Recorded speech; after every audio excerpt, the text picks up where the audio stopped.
Hello, everyone. Welcome to the Spiritual Underground Podcast. This is Dan coming to you from the wood shop at DTM Enterprises, my little wood shop in the backyard. And speaking of that, go to dtmww.net.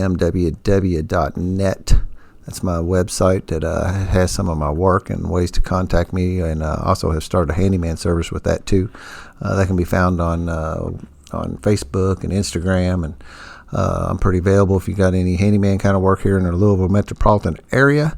You can contact me through that, Dan at dtmww.net, or go to dtmww.net. 12-Step Spiritual Recovery is a book by James Christopher Cone. It is the magnum opus, the great compendium, the optimum prime version of the 12 steps, a deep dive, and it has opened the gates to everyone who may want these 12-step tools. I'm going to speak about that here in just a minute, who may want these 12-step tools in their lives. Many different paths to this reclaiming our true selves and our own voices, and finding out what the universe wants us to be. Otherwise, some people may use the word God, what God wants us to be, what this trip on this big blue marble has to offer us. And the 12 steps is one way to clean up the clutter and get the trash can we all carry around cleaned out, so that we can begin again.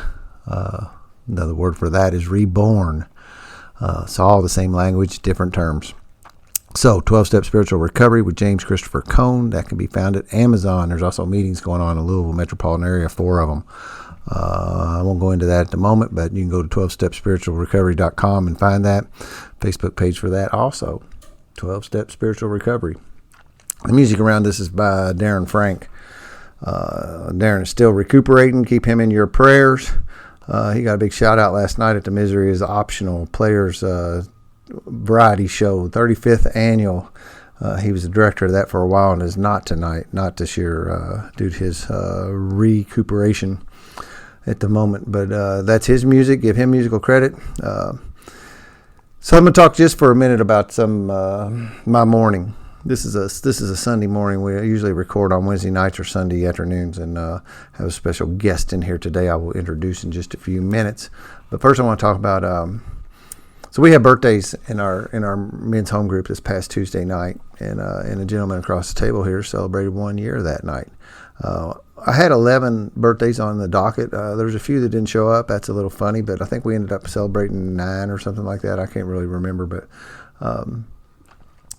you've heard Mike J. He's been here a couple times for the podcast, and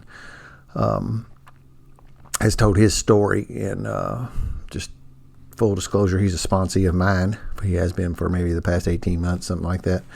And he invited some people from his church to come to the birthday meeting this last Tuesday night. And specifically, he invited his pastor. And his pastor came and and I'm saying some of this from hindsight because I was at the service this morning that I'm going to speak about. He was touched immediately upon the electricity and the energy that was in the room, the chatter. He was also touched by the fact that he had 3 parishioners in that room celebrating birthdays that night. He only knew of the one that invited him. He looked down and saw this man, Mike J's, some of his small group family from church there to support him. We had better than 150. I wish I'd have made a count, but I was kind of emceeing that night, otherwise known as chairing a meeting. But when there's that many people and it was that big a celebration, it felt like more like you was an MC. And I didn't count people, so you thought somebody else might, but we just didn't get around to that anyway. But he felt that electricity, and he felt that community spirit, and he heard one man after another stand up with their sponsors and give away whatever recovery token they were celebrating that night, and that community aspect of us holding hands and raising each other up. And this morning he said, the feeling I felt in there, that is what church is supposed to feel like. And so he invited Mike to come share this morning into all 3 services, and they talked about that. And it just so happened that his theme for this month's services is community and togetherness, and how we're built for that, and how our power is greater when we come into when we do things together than it is when we do it on our own.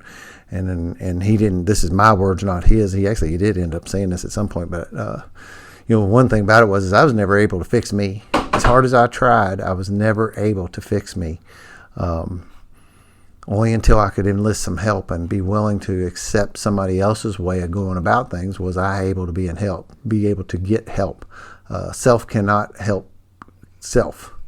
The problem cannot be solved in the same consciousness as it was created.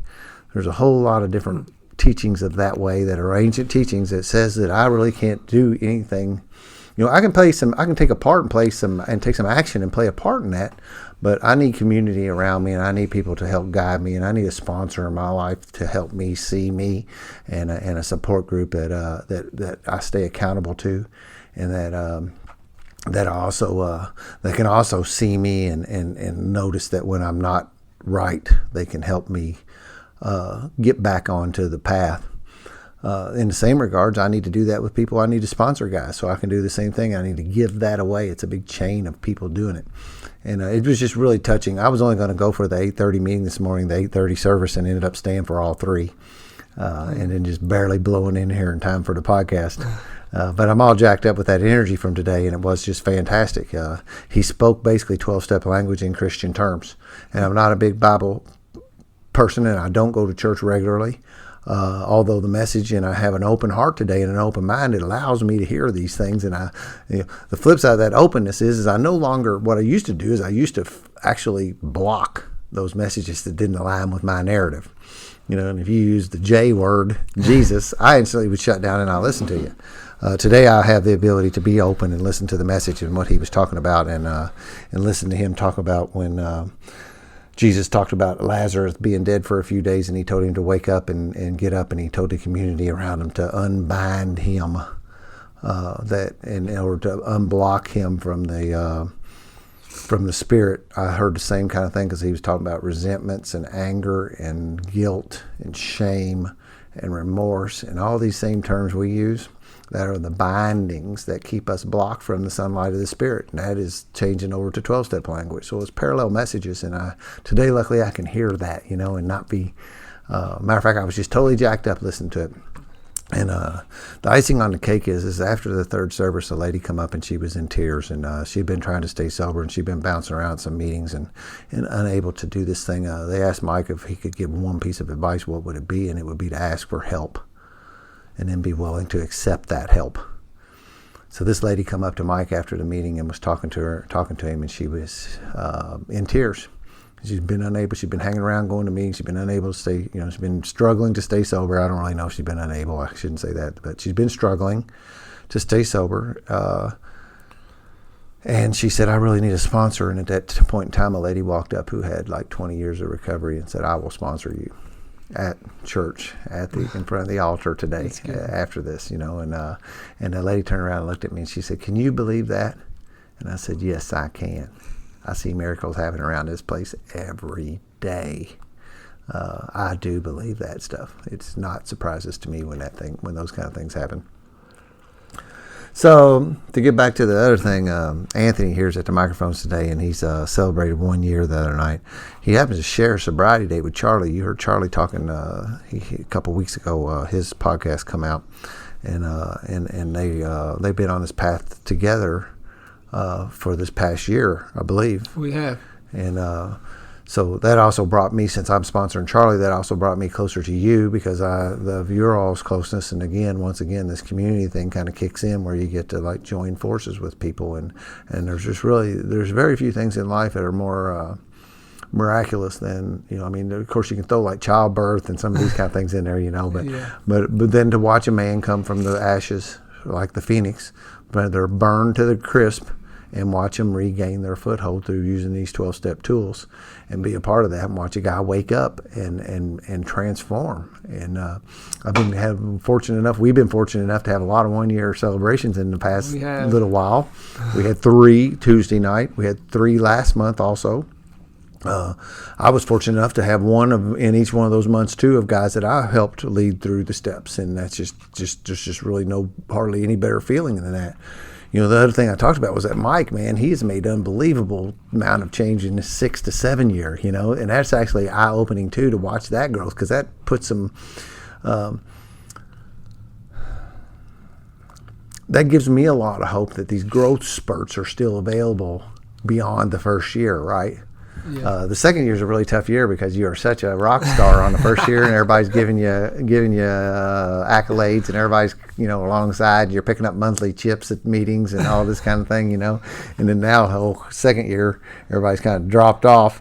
And it's not that they're dropped off, but you're just not the rock star you were in the first year of sobriety. Right. Everybody paying attention to you. Plus, you're not getting those chips every month and that kind of thing. And now it's a whole nother year before you're going to get another one. My advice in there is to get tuned into service or start sponsoring guys. And that kind of thing is really how to make a second year shine, rather than get kind of sucked up in the vacuum of a second year of recovery after what all happens in the first one. But anyway, Anthony here, I've watched him grow like leaps and bounds. Got to go listen to basically I think you said it's actually technically the second time, but really the first time you were spoke in front of me. So anyway, one of the first couple times you spoke, what was that last?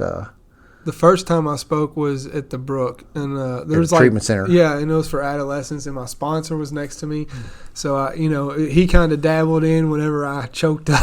yeah. And so but this time was the first time that you actually stood up and stood at the podium and gave your story. So this was the first time for that. It was an honor to be in attendance for that. I appreciate you coming. And and I know how important it is to look out into the crowd and see friendly faces and see your boys out there. That means I'm in the world. So anytime I know somebody's doing that, I always try to suit up and show up for those events. It's just had someplace else to be that night too, so I had to make a choice of which one of them I was going to do, and I'm glad I picked that one. And in my heart, I knew which one that I had to do because that's important. That's it really is. And the other guy that was speaking had 39 years of sobriety.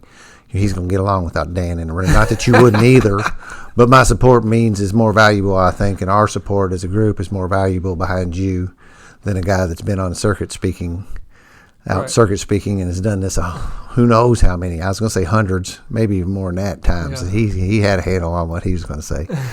But you did a great job, and it was a cool meeting, and it's great to be a part of it. So the way I always like to start out is with your sobriety date. And I should have tipped you off on that because people will stumble on it, so I'll jaw jack for just a second so that you can get that under your feet, and because that's an important day to me, and I know your sobriety date. So what is it?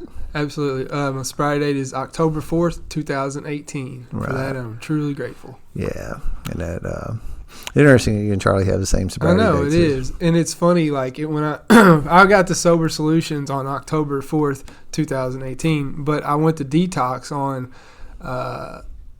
September 21st of 2018. So for a long time, I lied about my sobriety date. Oh, really? Yeah. Well, the first probably a month and a half I was at Sober Solutions, I still ran with 921 because I didn't want that you went into. Yeah, because I didn't. That dishonesty, I didn't want my house manager. I get it totally. To know that I relapsed in between getting out of Centerstone and making it to Sober Solutions. So I just was a little dishonest for a while, but I came clean with everybody, and so my sobriety date was the day that I got there. So. I got to turn off my dinger. That is really cool, and I'm glad. I think you told that the other night about coming clean with that. So that's probably something will come up today. I will give the listeners something. This is reminiscent. The very first podcast I did in the wood shop, I believe the first one I remember doing and having this issue was about a year ago with Chase telling his story. So. And the acorns were hitting the roof. And what I did after the fact, I tried to edit them out because the software I could actually clip those acorn things out, but it's just way too much trouble. And I decided that we just don't have a sterile environment. This is not a podcast studio with sound booth and keep all the external noise out of here. It's not one of those, and you'll just have to listen to acorn hit because That's fine. Is fall in southern Indiana. Sounds good. So the listeners are just going to have to hear them once in a while, and chair scooting like that and things like that. So that's a little thing there. So. One of the things that I always find is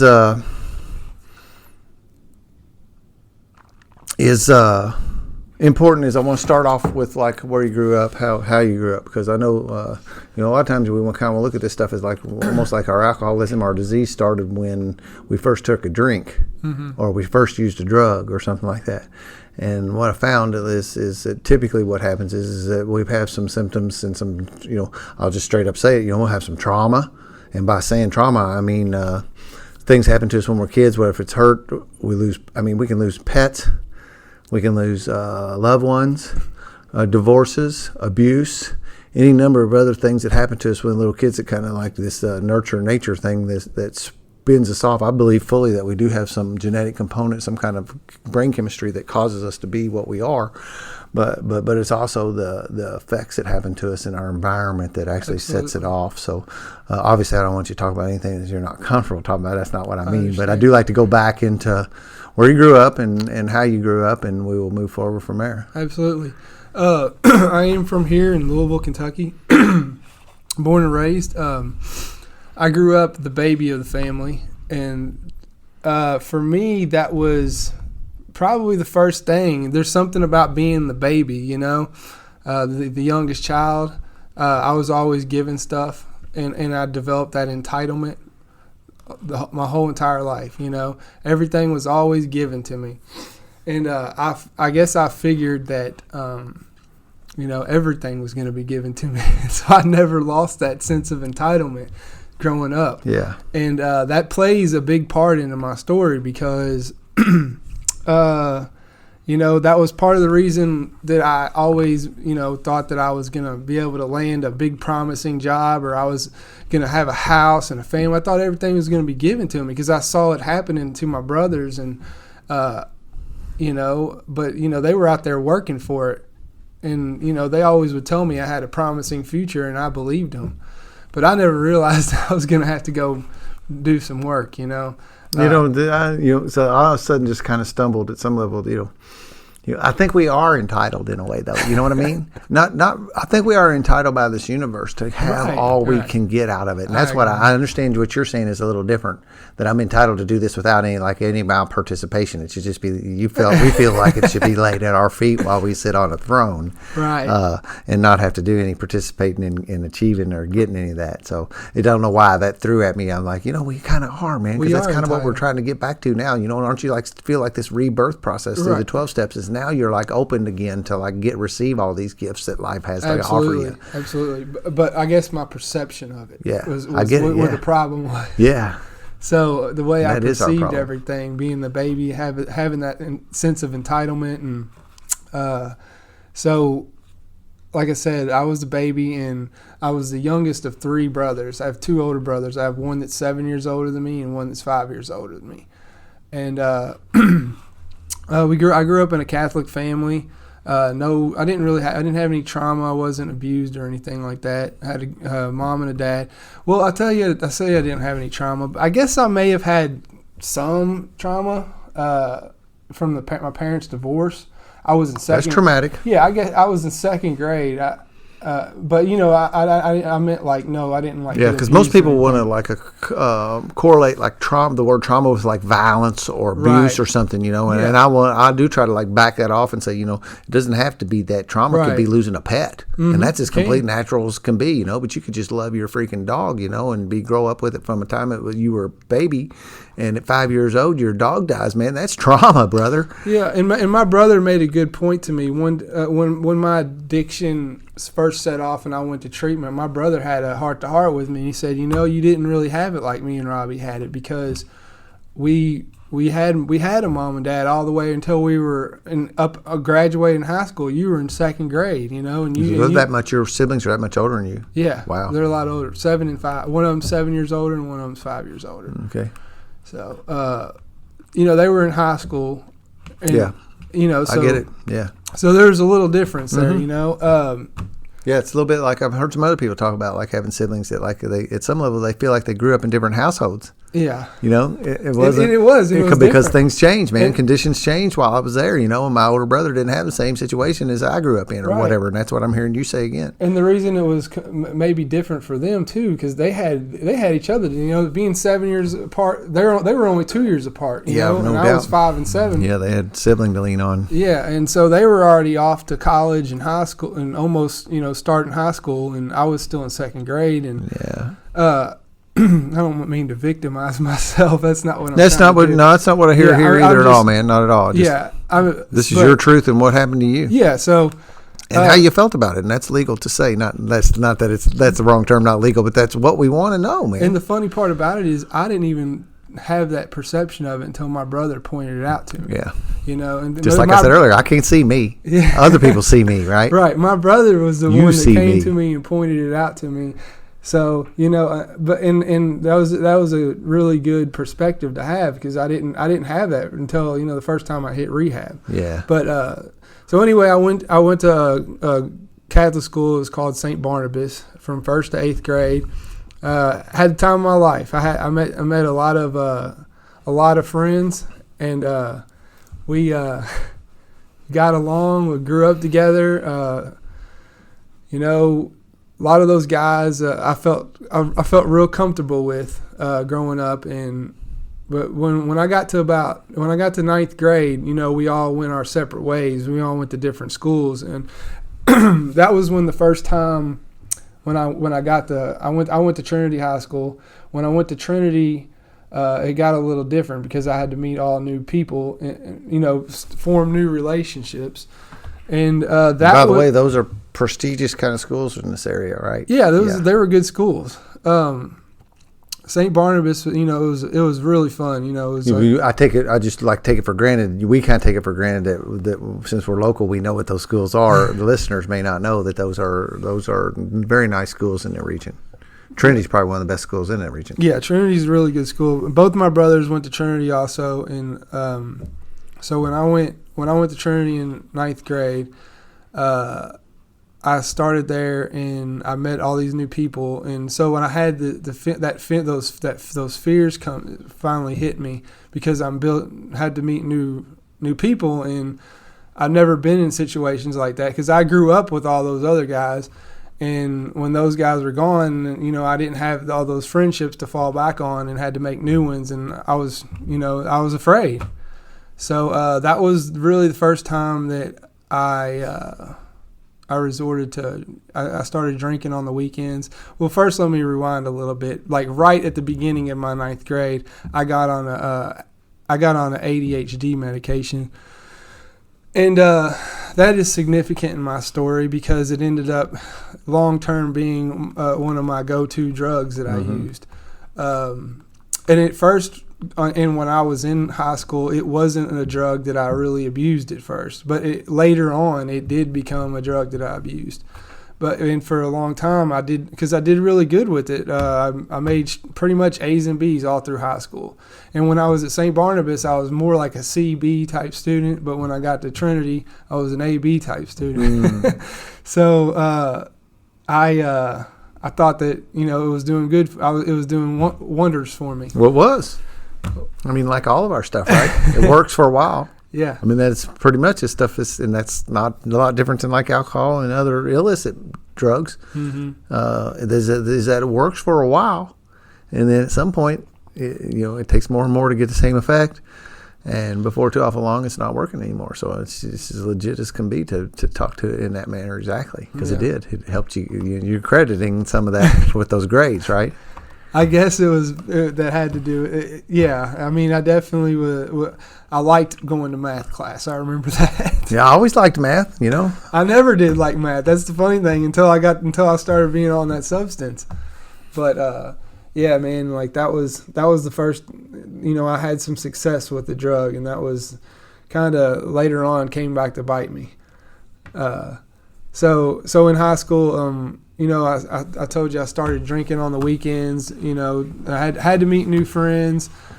I did go to. I played football my freshman year at Trinity. I didn't stick with it though all 4 years. They didn't ever put me in the game. Yeah, and Trinity's a big football school. Yeah. Big football school. Yeah, so I was like third string.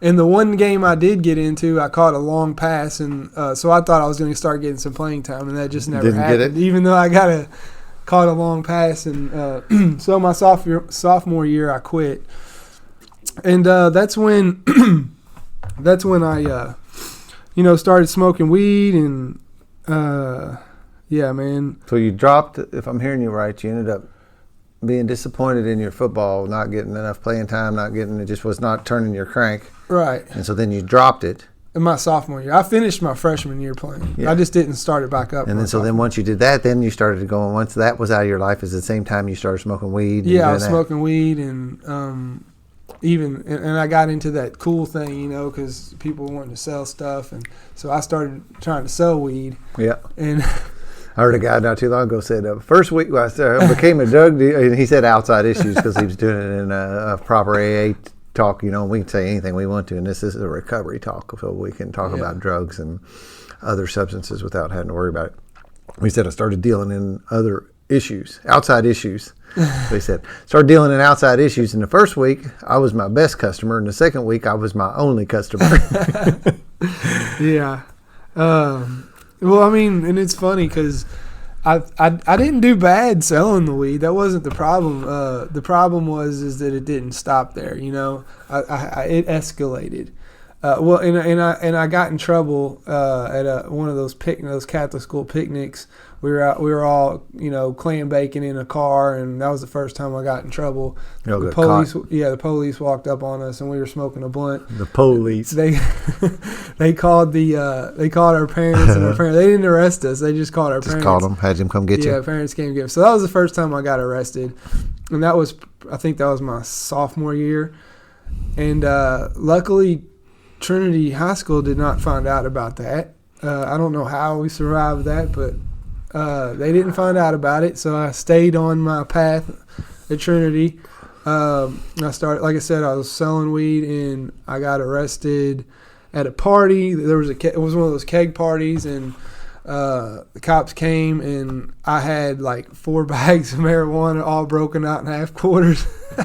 Got arrested that night. They didn't spare me. Yeah, you had some obvious dealing quantities and packaging. Yeah, so I did go to jail, stay the night. But like I said, I was from a family that, you know, they always, anytime I got in trouble, they were there to step in. They, you know, got me a lawyer, dealt with the legal ramifications in that way. Yeah, I mean, you and I were same in that regard. I kept on getting DUIs and getting caught up in other kind of trouble with my using, and you know, I found out early on with a good lawyer and some money. Yep. You could kind of bypass any real trouble. Minimize the consequences significantly. Yeah. The consequences for my first time trafficking marijuana in high school ended up getting amended to possession of marijuana. So another dodge bullet from early, you know, like that was one thing that, you know, I found out if you got a lawyer, you can pretty much get out of things. Yep. And so I kind of told myself, well, I can continue this lifestyle because I'm always going to be able to have a lawyer because I know my parents are going to freaking get me a lawyer. And so, you know, that continued, and I started selling other things. I did graduate from Trinity. I got my degree and graduated in 2002. The first time I hit that demoralization from this thing was when I completed high school. I went to college, my freshman year in college. I go to University of Kentucky. And I try to do it down there. And it just didn't work out, man. And so I had a guy, and I'll share this, and this is significant because, like I said, this was the first time I had experienced some demoralization. And it was when I went to UK and I started selling other things. I got this guy went to Mexico. He came back and he gave me like 30,000 pills to sell. And this kind of stuff. What was it? It was Xanax, Klonopin, and Valium. A whole bunch of benzos. Yeah, you got 10,000 of each one of them.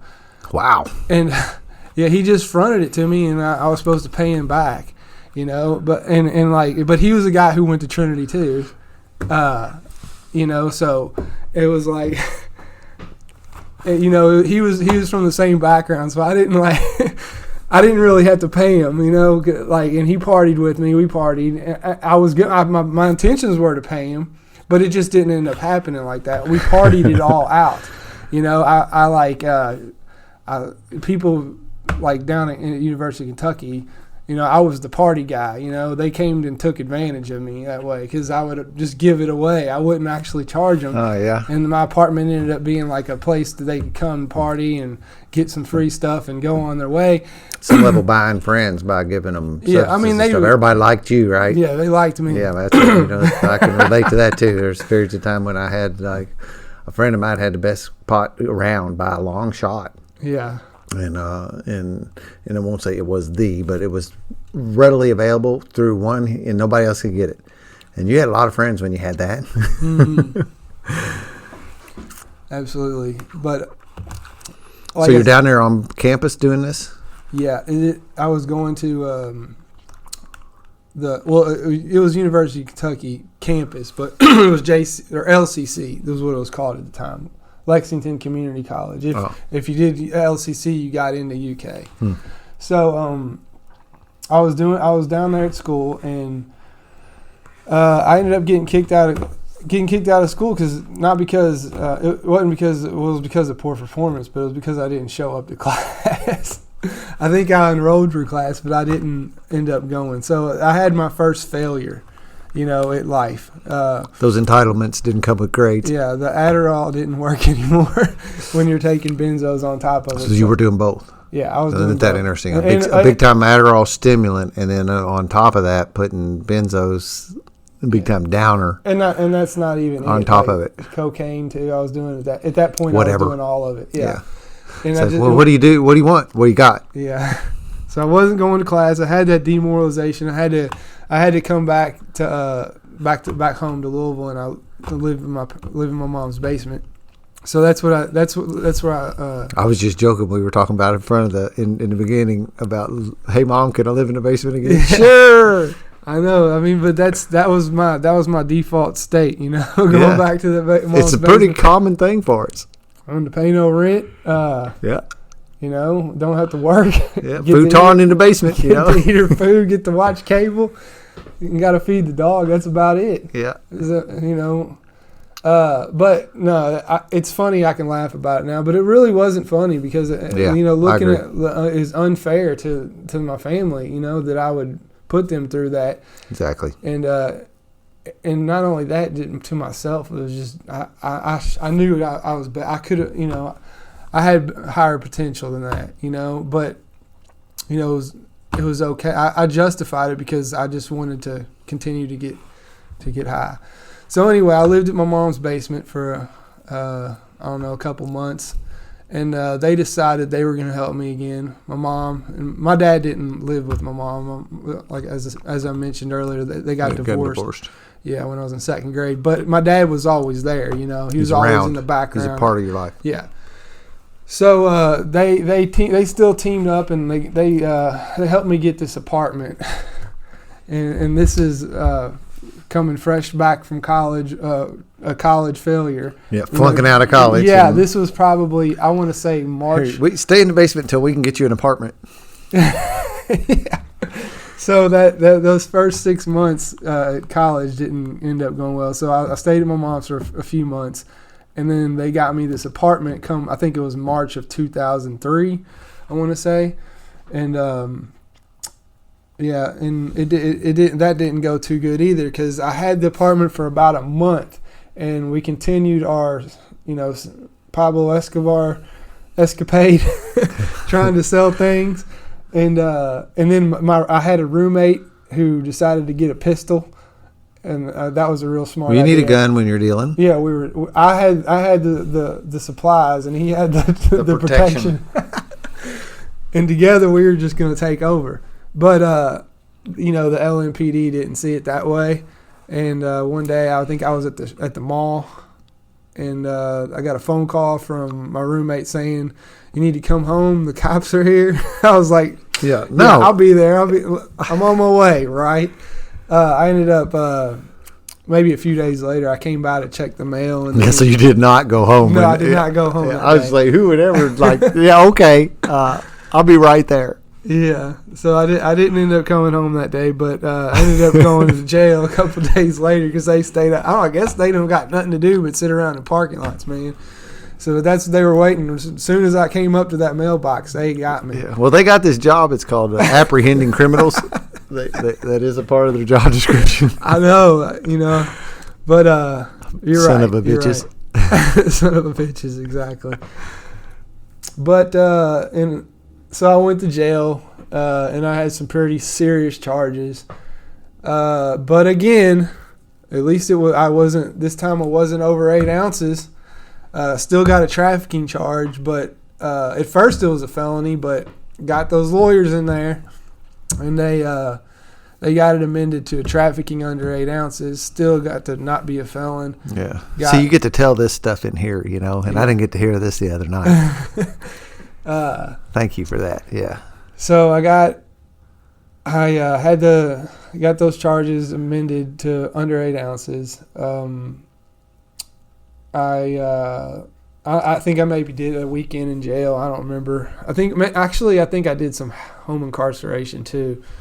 Let's see. This was in 2003. So now, in 2000 so after that happened, after I had those consequences, I think I started.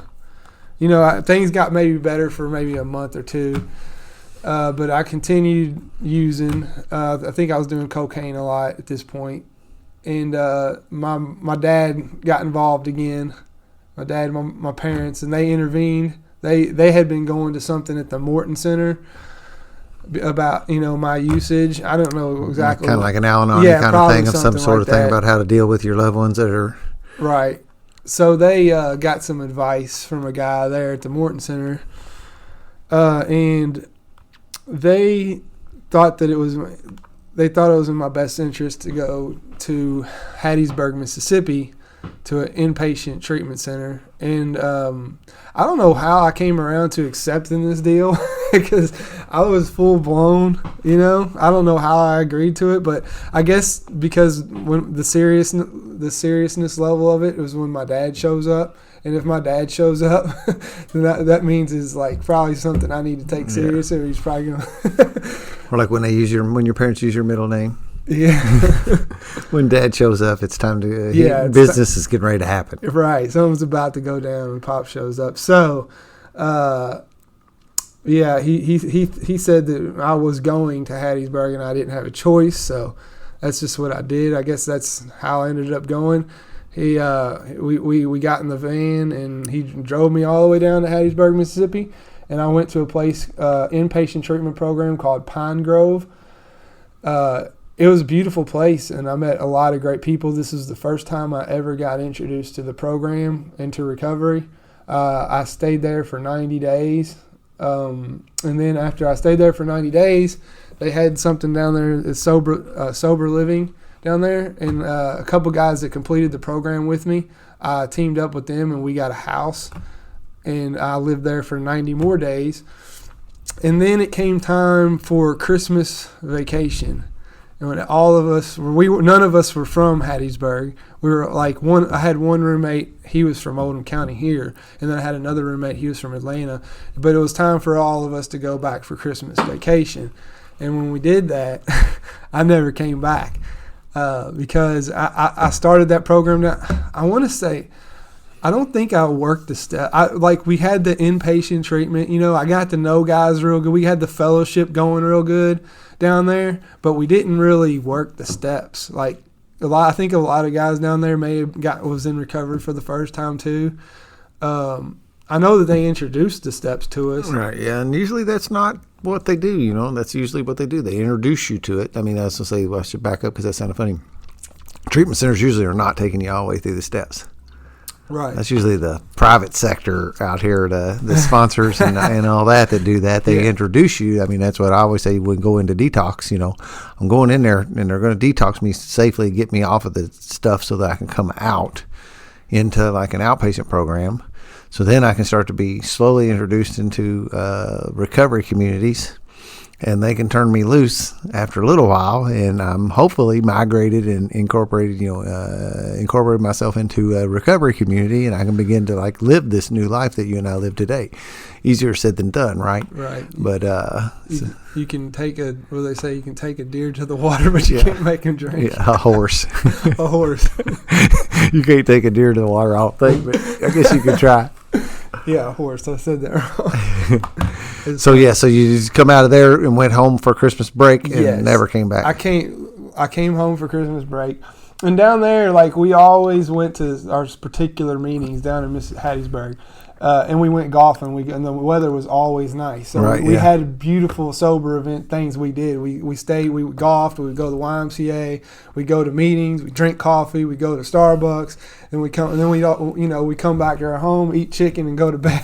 So you had the whole unity thing going on pretty good from this like three sides of the triangle kind of thing. Y'all had the community and the unity jacking and cranking out. Yeah, it was great. And sometimes you can survive for a while on one piece of it. Yeah, the fellowship down there was great, and like we had a lot of connections, but the difference was I can't take Hattiesburg with me everywhere I go. Yeah. You know what I'm saying? Yeah. So when I came back to Louisville, back in old stomping grounds, old environment, and those same fears came right back to me. The ones I talked about when I got into my freshman year. Yeah. Have to reconnect, have to restart. That's a big hurdle to jump into, especially when I came back to Louisville. I got back with my friends who were using pretty. Why hardcore. wouldn't you? What other friends did you have? Right, you didn't have any sober friends here. Right. So I got back into using right away, and so I wasn't about to start climb a new mountain. You know what I'm saying? I'm gonna go back down here to the valley. Where it's comfortable. Yeah, exactly. So that's what I did, man. And this was in 2005. And so, okay. I go back and listen to this in this timeline because most people can't. I can't put my timeline together. I'm trying to now. I mean, you don't have to. The listeners don't really care at all. I understand you're trying to compartmentalize it and move down the pike. Well, because and you're doing a really good job. I hear it like clicking off and stuff, and I'm like, and you're throwing these dates out because I couldn't tell you shit. I remember a couple of them. Yeah. Like that March through the Madness. I can't tell you what year some of that stuff was. Well, I can just remember my dates at Pine Grove. That's the pivoting point. And I can remember this next part. So you got some mile markers you're working off of. Exactly. So in 2005, after I completed treatment and I came back and fresh off a relapse and another demoralizing situation occurring, I started down the I got that seed for recovery planted, And so I started screwing up real quick when I came back to Louisville, and but like I said, I had that seed, so it was easier for me to jump back into it, let's see what happened. Okay, obviously something else had to happen to get me back, though, right? I didn't just do it on my own. You just decided, I think I'm gonna give that up today. No, hell no, that's not how. I always had to hit a wall. Yeah, so I think I got this car. I'm living I moved in with one of my using buddies. His dad owned a house, and it was letting him live there, and he let me live there. One of those situations. Didn't have to pay rent, just got to drink and do cocaine and say that this was my house and bring girls over, and not have a job. Just have those behaviors continue on in my life, and let's see what happened. So I got this car, and I'm driving down. I think we went to a keg party or something, and I decided I was hungry, and I left the keg party to go back to the house that I was living at so I could eat. And on the way home, supposedly somebody called the cops saying that I was swerving all over the road. Anyway, long story short, I got arrested for a DUI, and I think it was my second DUI at that point. Anyway. So what ended up happening was when I got out of jail, I started getting some of that tough love, nope, we're not bailing you out. You got to stay there. But, you know, I had a lot of friends who were in addiction, a lot of friends' numbers in my head. So I called one of my buddies, and his parents answered the phone from jail. I'm calling from jail, and I called my buddy's house, and my friend's somebody's dad answered the phone, accepted the charges. So I'm talking to my buddy's dad, who's a doctor. And I tell him the situation, and he's like, "Oh, I'm coming to get you." So did he? My friend's dad bails me out of jail. The mom and dad are saying, "No, your ass can stay in jail." Yeah, my mom and dad are trying to give me some tough love, but I just found my way around it. You know, that's somebody I was able to do that. Did you know you were doing that? Nah, I didn't even mean to. Yeah, okay. I was just trying to call my buddy to see what he could do for me. You know, ended up getting help from his dad. But anyway, so he bails me out of jail, and you know, I was grateful for it and everything. And I did end up paying him back because, but here's the thing, like I got, my brother, who I said is 5 years older than me, that's when he stepped in, and he was like, "Man, I can see you going down the wrong path." And this is another thing, like I had, like I said, my two older brothers. Now they, I don't know if they ever really, you know, what they did, but I could just see, you know, I have the same DNA. I'm from the same family as them. So I never, that was so hard for me to accept the fact that I was a drug addict and alcoholic. You know, I thought it was just this mental thing it was all just a mental thing. I didn't really realize it was more of like a disease, you know? So I had a hard time accepting the fact that I was an alcoholic because I didn't see it in my family, if that makes any sense. Yeah. And we have a hard enough time accepting it to begin with, you know. I mean, you heard some other people talk about, you know, now and again you'll hear them, I'll take any diagnosis but that one. You know, I want ADD, I want, you know, depression, anxiety, bipolar, schizophrenic. You know, give me any of that, but don't tell me I'm an alcoholic. Right. You know, that one is not. I'm not going to accept that one. Right. I didn't want to diagnose myself. Diagnose me as an axe murderer. I'll take that, but don't call me an alcoholic, motherfucker. Yeah. So I you know, that the fact that I couldn't accept it because I saw my brothers doing really good, it was hard for me you know, I wanted to make myself different than, you know, other alcoholics, pretty much. Yep. So I'm really unique. Yep. Another bell ringer kind of thing. I say bell ringers here is when I hear the same, you know, we have a lot of common things we say. You know, one of them is always that we never felt comfortable in our own skin. Right. You know, and you know, I'm always thinking I'm somehow or another different than everybody else. And the book even tells us that, right? Mm-hmm. It's, we're sure that we're not like these other alcoholics. That we can somehow or another have one once in a while. Mm-hmm. I can drink like a normal person. Yep. So like my brother, he intervened. The one that's 5 years older than me, he saw me struggling, and I don't know if he's had that same struggle or what, but he said, "I want you to come here and live with me." And I was like, I was honored that he let me live with him because, you know, like I was kind of everywhere, you know, and I didn't have any ground rules. And I was just living my friend's house, had an apartment. I couldn't do shit on my own, you know. I couldn't maintain an apartment. Yeah, some people call that homeless. Yeah, I mean, you always had a couch to sleep on or someplace to go. Yeah, I mean, hell, the only thing that was steady was I would continue to be going into LMDC, you know, the Department of Corrections. That was becoming pretty consistent.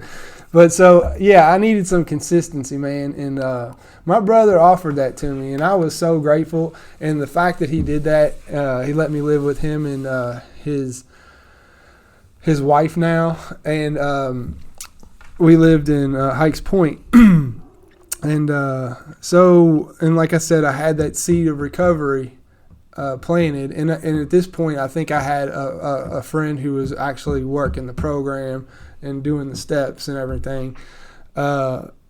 And I started going, so I'm living with my brother now, and he's chaperoning me. You know, he's making sure that I ain't hanging out with nobody that I'm not supposed to. Yeah. You know, he's keeping my behaviors in check. And I wanted... He's managing your recovery? Yeah, he was kind of like a sponsor, you know?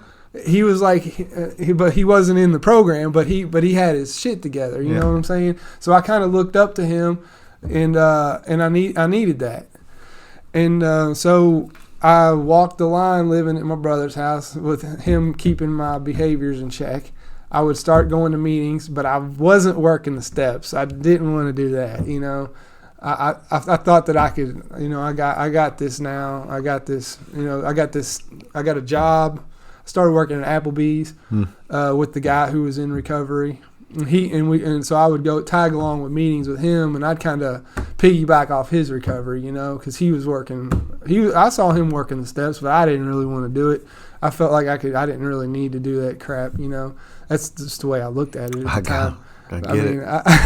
I don't see it that way anymore. It's a funny thing, you know. We do anything but do that, right? Right. I wasn't going to do no work. I just wanted to play video games, go to work, and stay sober.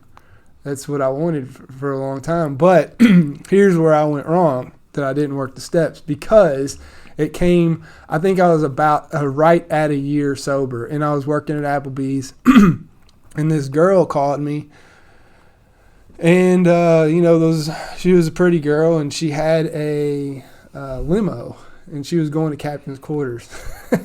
I think it was New Year's Eve. I want to think it was New Year's Eve. I can't remember exactly. It was about a year sober, and she came and picked me up from Applebee's when I got off work, and I was right at a year, and she was drinking in the limo, and I told myself it was a good run. Hell yeah, I want some champagne, you know? So that night I broke my sobriety, but I told myself that I had a good run, and that was my excuse. I had no defense that night, and the Big Book talks about that. You have no defense against the first drink, and when you throw a gal on top of it that's drinking, and I don't know that you got a chance, do you? Really? At the limo and Captain's Quarters, and a pretty girl that's drinking and wants you to drink with her, and you don't have any kind of foundation in the recovery foundation. The steps are not underneath your boots. You ain't got a chance. Yeah, and my friends from recovery was probably out doing something else in recovery, and I wasn't with them, so, you know, I didn't have that. Yeah, I'm all into that. I'm in the limousine drunk in a minute. Yeah, so I didn't have a support group. I didn't have a home group. I didn't have a sponsor. My brother was pretty much my sponsor, and he wasn't in the program. But, you know, he was more like an idol, or a mentor, whatever you want to call him. And he also wasn't sitting in the limo. No, he was not in the limo that night. But, you know, he's one of those guys that can drink on the weekends or drink a glass of wine and not, you know, go out looking for meth or cocaine. You know what I'm saying? He goes to bed and gets up the next morning and works the rest of the week. But for me, that's not what I do. If I put something in me, I'm going to be looking for a stimulant by the end of the night. That's just what alcohol does to me. I don't really like alcohol that much, but if I do drink alcohol, I'm going to be looking for something that I really like by the end of the night. So that is kind of what happened. And but, like, you know, I did relapse that night. But at the same time, I did have some ground. I was grounded living at my brother's. You know, he was there. You had a foundation, but yeah, I had a foundation. So when I slipped, I didn't fall all the way out this time. And as a matter of fact, the timing of it, he was like, he just got a job in Lexington, and he asked me if I wanted to move to Lexington with him, because we were at this before that happened. I was at Applebee's in Hikes Point. He had a house there.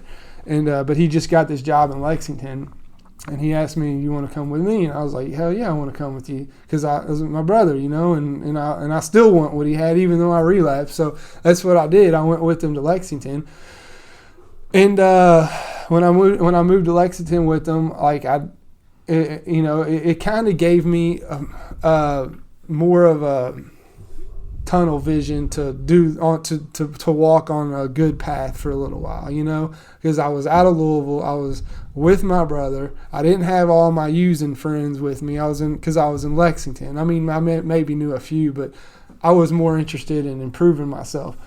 So, and he lived right down the street from University of Sullivan Lexington campus. This was in Lexington when I moved in with him. Yeah. So I got a job, and I worked down the street from where he lived in Lexington, And after a few months, I decided I wanted to go to school. So I went to Sullivan in Lexington, and I did really good there. I still drank on the weekends. Obviously, I wasn't going to any meetings, but I was pretty much just being chaperoned by my brother. My brother was looking after me, making sure I wasn't going acting crazy.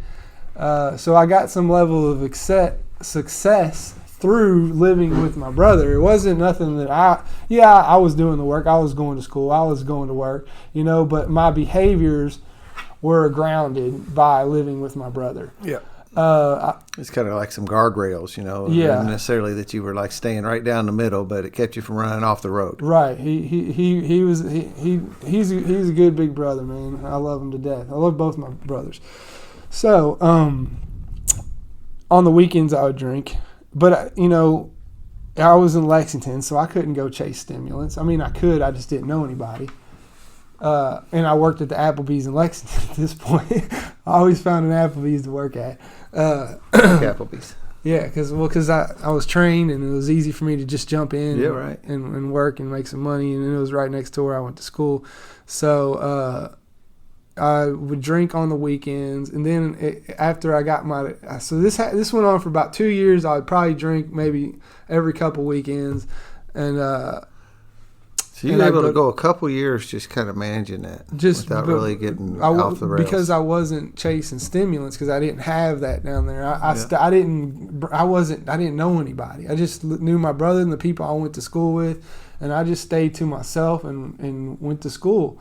And I got my degree in 2 years at Sullivan from business management. It was just an associate's degree. But it set me up to continue my path now, and I'll get to that later. But let's see. So I was down in Lexington, and so at about 2 years after I got my degree, I met this girl, and we got an apartment. So that's when I moved out of Robbie's, my brother. And when I got this apartment with this girl is when things started. My behaviors got to run loose, because I didn't have that chaperone watching my brother chaperoning my behaviors, and I could do what I want. My addiction got to run free, and I did. That's what I did. I started chasing stuff like working at Applebee's. I was able to find some things on the started painkiller. I got a painkiller addiction going on at this point. I got into a car accident that I had a structured payment settlement from, that I was scheduled for disbursement, that I cashed in on. So I lost that job at Applebee's probably fairly soon after I got that apartment with that girl. This was probably in 2009 at this point. I ran that girl off with my usage, because I was doing cocaine, and I was driving to and from Louisville every single night, leaving her there by herself, because I didn't know that many people in Lexington. So when I came to get my drugs, I had to come here to Louisville, and I would drive back to Lexington with it. Which that ain't real far.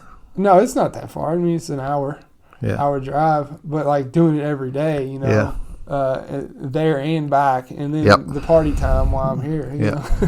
So I would be gone for 7 hours at a time. The drive there was an hour, drive back was an hour, and at the party here for about 5 hours. Yeah. Not to mention the dangerous driving. Right, man. I didn't care about that though at the time. Yeah, right, no doubt. So I was doing that, and anyway, long story short, that girl ran off, got scared away by my usage, and so that's another point of demoralization I had, because I was in love with the girl, and she left me after I had some success with that degree, getting my degree real quick in Lexington, and had some success, but another little demoralization there when I chased her away, and it was because of my usage that happened. So for the first time, I'm by myself with my usage and by myself alone. I was able to pay for several months of rent from that annuity payment after I lost my job. And it wasn't I lost my job. It's not like I couldn't have gone and looked for another one. But my addiction took me to that place where I couldn't go out and look for another one because nobody was going to freaking hire me. You know, I couldn't do anything for myself. Plus, the disease doesn't really want you to have a job in the first place. No, hell no. I wants to sleep and wake up, party and sleep and wake up. That's all I wanted to do, man. Get some resentment up against like employers in general. You know, fuck them. I ain't gonna go get another job. Yeah, it was everybody's fault but mine. You know. I guess to some extent I knew that, but I didn't want to accept it. You know, my problem, I was fine. You know, I didn't have a freaking problem. But anyway, I did have a problem. I had an addiction to opiates at this point. I was taking the Oxycontins every single night. I met a guy in Nicholasville who introduced me. I was doing 80s every night, like probably 2 or 3 a night. Damn. And they were like $80 a piece. And I said I had that money from my settlement. You know how fast that $20,000 went. It was like, it went real quick. So I spent through that. This was in 2009, 2010. And he introduced me to Suboxone. He was prescribed Suboxone. And so I found out about that. And hell, the Suboxone, in a way, got me better than the Oxycontins did, you know. And the cool thing about it was I could go get a prescription from him, because the doctor said it would be okay. And so I did that. I went and found a doctor here in Louisville that gave me a prescription to Suboxone. Who told me, the doctor said this. The doctor said that I was like a diabetic that needed insulin, relating to my opiate problem in Suboxone. He told me that, and that was good news for me, man. Yeah, man. I wished I'd have run into that doctor. No, I don't either. But because most doctors won't say that, but this one, I found one that did say that, and I don't know. And then, man, like he was more than willing to give me, because he thought he was helping. You know, he did it I really feel like he believed it to be that way. I don't think. I mean, maybe he had some type of kickback from the pharmacy company. Yeah, I don't know. Yeah, I got some, and then maybe the pessimist or whatever, the conspiracist in me that wants to look at that kind of stuff is like, you know, I don't know. I don't think he's. I just have a hard time believing somebody's pushing drugs without some ulterior motive. You know, that there's got to be some kind of, you know, and all these pain pill doctors that were going on for so long that you remember hearing about, you know, that were, you know, until they locked down on all that. They couldn't have been just prescribing pain medications just, you know, out of the goodness of their heart because these people were hurting. There had to be something going on behind the scenes and some payoffs or some kind of thing about making sure that this stuff was moving heavily. And that's like, I can't help but believe the same thing about the Suboxone and things like that. But I don't know. Yeah. I'm speaking from no experience whatsoever, man. This is just all head space stuff. It's hard to know. Like I can definitely say that it did seem like it was helping at first, but it was helping in a way because I wouldn't have to go spend $240 a day. Yeah, hell but yeah. Instead I could just get my insurance to pay. You know, I don't even know how the hell I had insurance. I think I had my mom paying my insurance through Anthem Blue Cross at the time. But that was really what was saving my life, though. 'Cause when I look back at it now, it did save me in a way, in a way. But like to be on it for as long as I was on it was where the problem was. You know, it saved me from that lifestyle, and it did get me off of Oxycontins for the time being initially, because I got to the point with the Oxycontins that it was really hard. You know, like I was pawning my stuff. I was. Wicked stuff, man. Stuff. I was stealing. I was, you know, like resorting to behaviors that, even in the madness, I would feel uncomfortable doing, but I would do them anyway. Let's see. So I was on the Suboxone, and like I said, the doctor, he told me that I was like a diabetic that needed insulin. So I was on those I stayed at the same doctor for 5 years, and that doctor retired. And when that doctor retired, I had to go. They tried to switch me to another one, and I didn't want another doctor because this doctor was pretty cool. And honestly, I think okay, so there were some things like, you know, my P test that I was able to. get over on the doctor, if that makes any sense, you know. And when it was time for me to get another doctor, I knew that I you wouldn't be able to get over on this one. I wasn't going to be able to get over on this other one that they were about to switch me to. And I wonder if you were really able to get over on him, or if this is more of this thing where, you know, he was looking the other way. Right, yeah, he probably was. It probably did have a lot to do with that. Because they want to keep you, you know, I mean, if they don't want you getting over on them, you won't. Right. I mean, there's ways they got, you know, I mean, they're testing your piss, you know, and they do. They know what's in there, and if you don't have the right levels and the right stuff in there, you don't get no more meds. Or if you got the wrong stuff in there, you don't get no more meds, right? And you probably had all that, right? Well, I could tell you what I did. So the doctor I would see would be on the 6th floor at this hospital, and they would tell me I'd have to go to the lab on the 3rd floor to go pee after I got my script. So I would go get my script first, and then he would be like, okay, make sure you go pee on the way out. And I'd be like, okay, but he'd give me the script first. So so I go into the lab with my script, and I would come in with a pill bottle that had an empty pill bottle that had clean pee in it, and I would wrap it in like hand warmers or something. Keep it warmed but I would up. never get the temperature right, you know. The lab people would say something. They'd say something a couple times, but I was always able, you know, the pee was clean at the end of the day, so I was always able to get over on them. But again, some people are looking the other way at some level, or else they don't do that. You know what I mean? If the temperatures aren't right, you know, like today, if you go to you try to pull that shit off someplace today, because I know some people that are, you know, I know some people working those kind of places today, you know, and you don't, you know, I mean, they jerk your ass for even, you know, temperature's not exactly right. You're done. Yeah, you know, I know. They don't even test it, man. They're, boom, you're done. You're out. You're right about that. They will do that to you. And another thing is, and sometimes I wouldn't always have the pee, you know. So in the fact that I got to go down to the 3rd floor after I got my script, I could come the next month and be like, I went. I don't know. What do and you mean, like, man? And you know what he would say? He would be like, there must be a problem at the lab. Here's a new script. Yeah. And then I just go. Like, it was just so there was some funny business going on, I have to believe, man. Yeah. But so that went on for 5 years. You want water? Or yeah, sure. Sparkling water? What do you want? Water's good. Just water? Yeah. So that went on for 5 years. Had to go find another doctor. I didn't, you know, when I left that place, I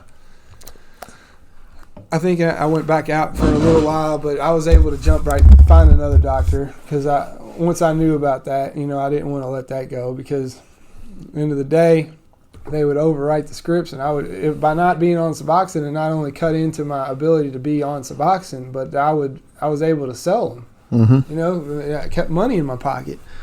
So not being on Suboxone was like it took not only impacted it impacted my pocketbook by not being on them. You know what I'm saying? So I had to go get me a script, man. So that's what I did. I found another doctor, and but by this time, man, I had a regular doctor too. I had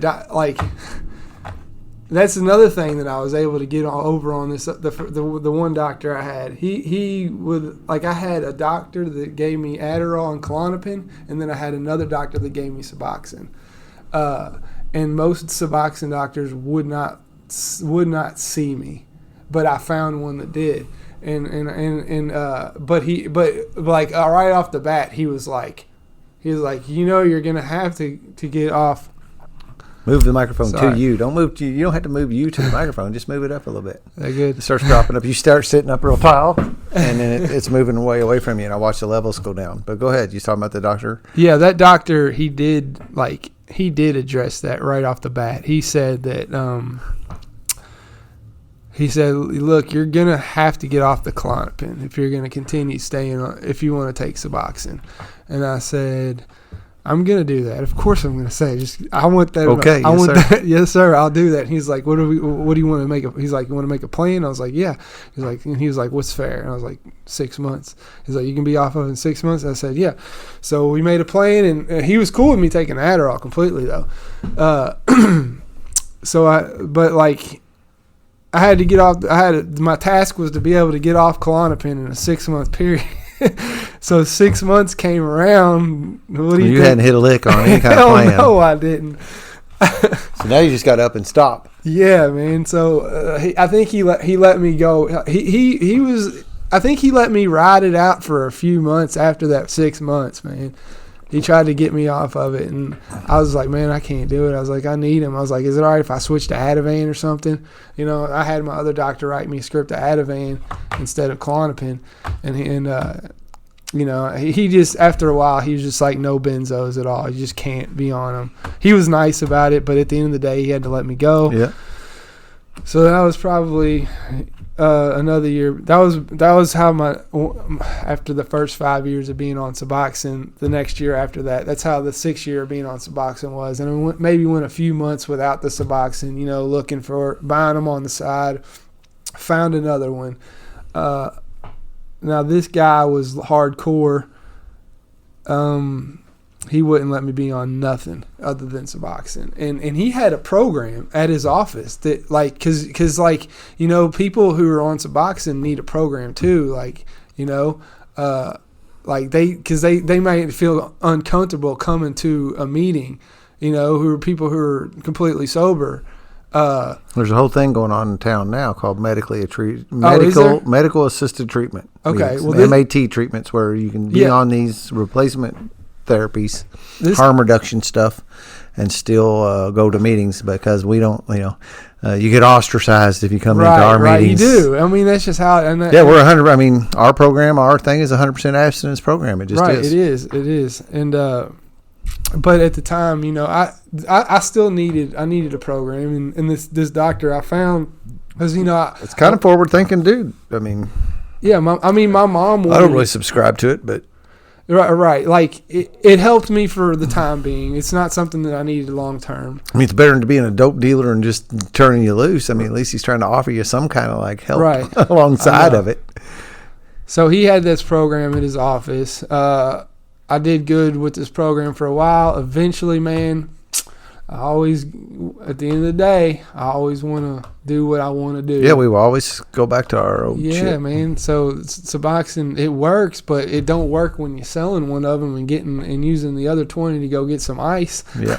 You know what I'm saying? Yeah. So that's what I was doing, man. That I get comfortable just being fine with just that medication for a while, man. But eventually, my disease wants to be doesn't want to be grounded anymore. It wants to take off, and that's what I was doing, man.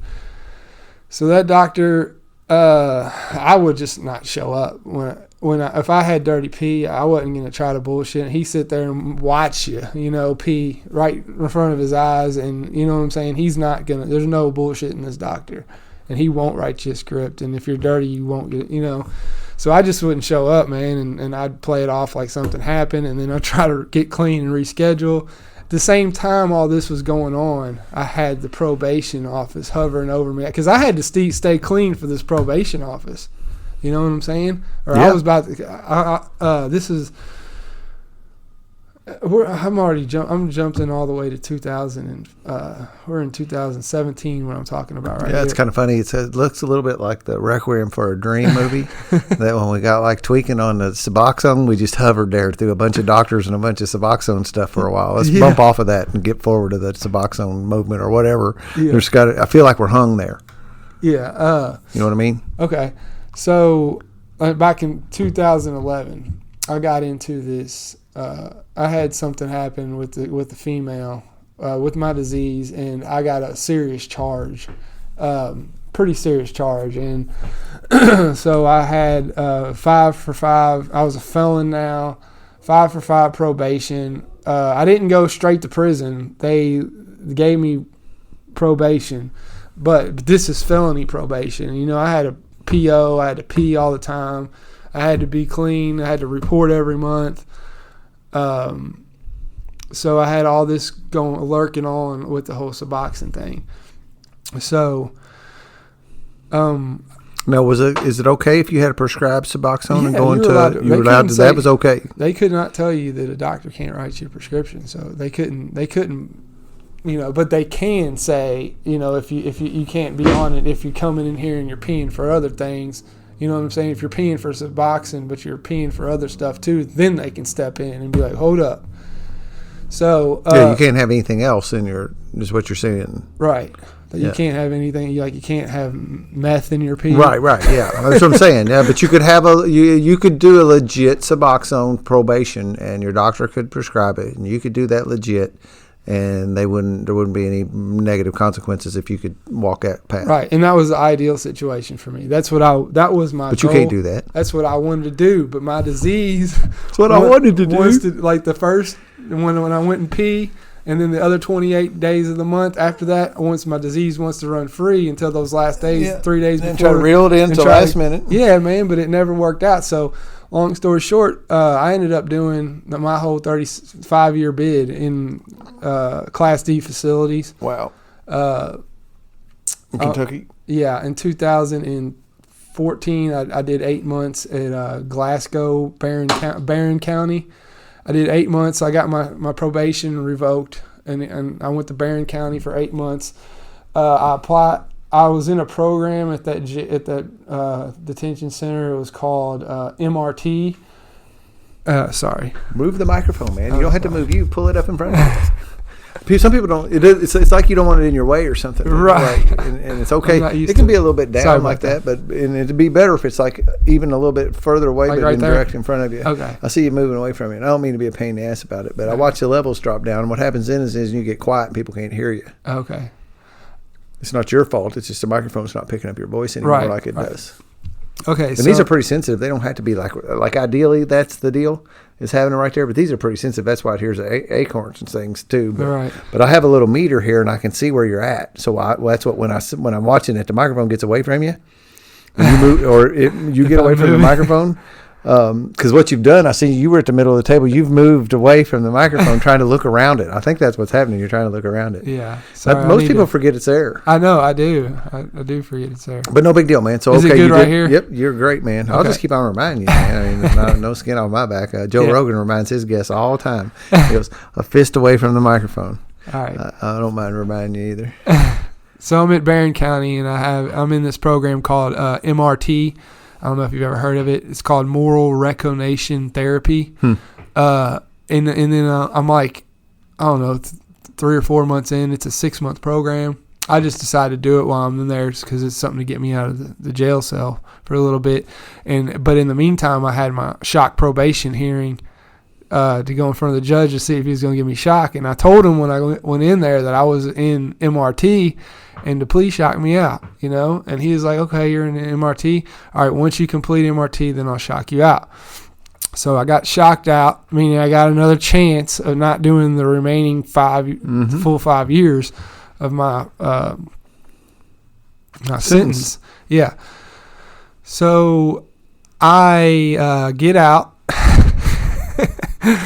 and immediately, I don't know, man, I didn't have a chance. I was locked up for so long. I didn't have anything for so long, and I wanted to see what it was like, I wanted to see if I could, wanted to see if I could wanted to get high again. I wanted to control it this time. I wanted to see if I could manage. Didn't happen, man. I moved in with my girlfriend at the time, and started putting needles in my arm. Didn't have a prescription anymore, so I had to get stuff off the street. So now you're doing heroin? Doing heroin, doing meth. Got ugly real quick. I mean, I still had that Adderall and Klonopin doctor I'd always fall back on, but he never had a problem with anything. I didn't even have to say anything. I just had to show up, and he'd give me this prescription to those two. But at the end of the day, I wanted that opiate buzz. That was my thing. Let's see, how did it happen this time? So me and this girl, we were living at her mom's house, and then we got an apartment over off Brownsboro Road, and what happened? Oh, I ended up I think it was sometime after Halloween of 2014, or I'm sorry. When was this? Yeah. So timelines mean very little to the people okay. listening. Yeah. Anyway, long story short, I ended up going and trying to get some meth to somebody's house who was being watched by the police, and I ended up getting arrested. Shock probation revoked. And I ended up going back to jail, and this time I went to Todd County, and I did the remaining the rest of the time. Well, I mean, I think I had a couple. Oh, hold on. The judge did spare me one more time. Now that I think about it, he sent me to something called CCC. It's a community correctional center. I think that's what it's called. It's downtown. Like, you get to leave to go to work and then come back to go to jail at nighttime. Like, that's what I did maybe but the judge gave me treatment releases to the Brook, and that's where I did. And I went to the Brook while I was there, and while I was at CCC, I went to the Brook and I worked that program at the Brook, and I walked the line for a little bit, just to get out of that, to get out of jail. And then when I completed the Brook, they gave me my papers. I showed them to the judge, and he released me back in, and I was able to dodge a bullet. And let's see, I had some time that I did good for a little while. I was working. I was working now at Mellow Mushroom, and when I was but I wasn't working a program. I didn't do any steps.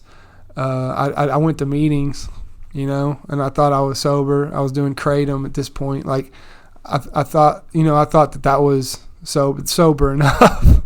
But it wasn't, because I would do kratom, and I would hide the fact that I was doing kratom, but it wasn't like my thing, like it wasn't where I wanted to be. So I thought that I was still doing something, and I felt like I was on the right path, at least, for myself. I told myself that I was making progress, not perfection.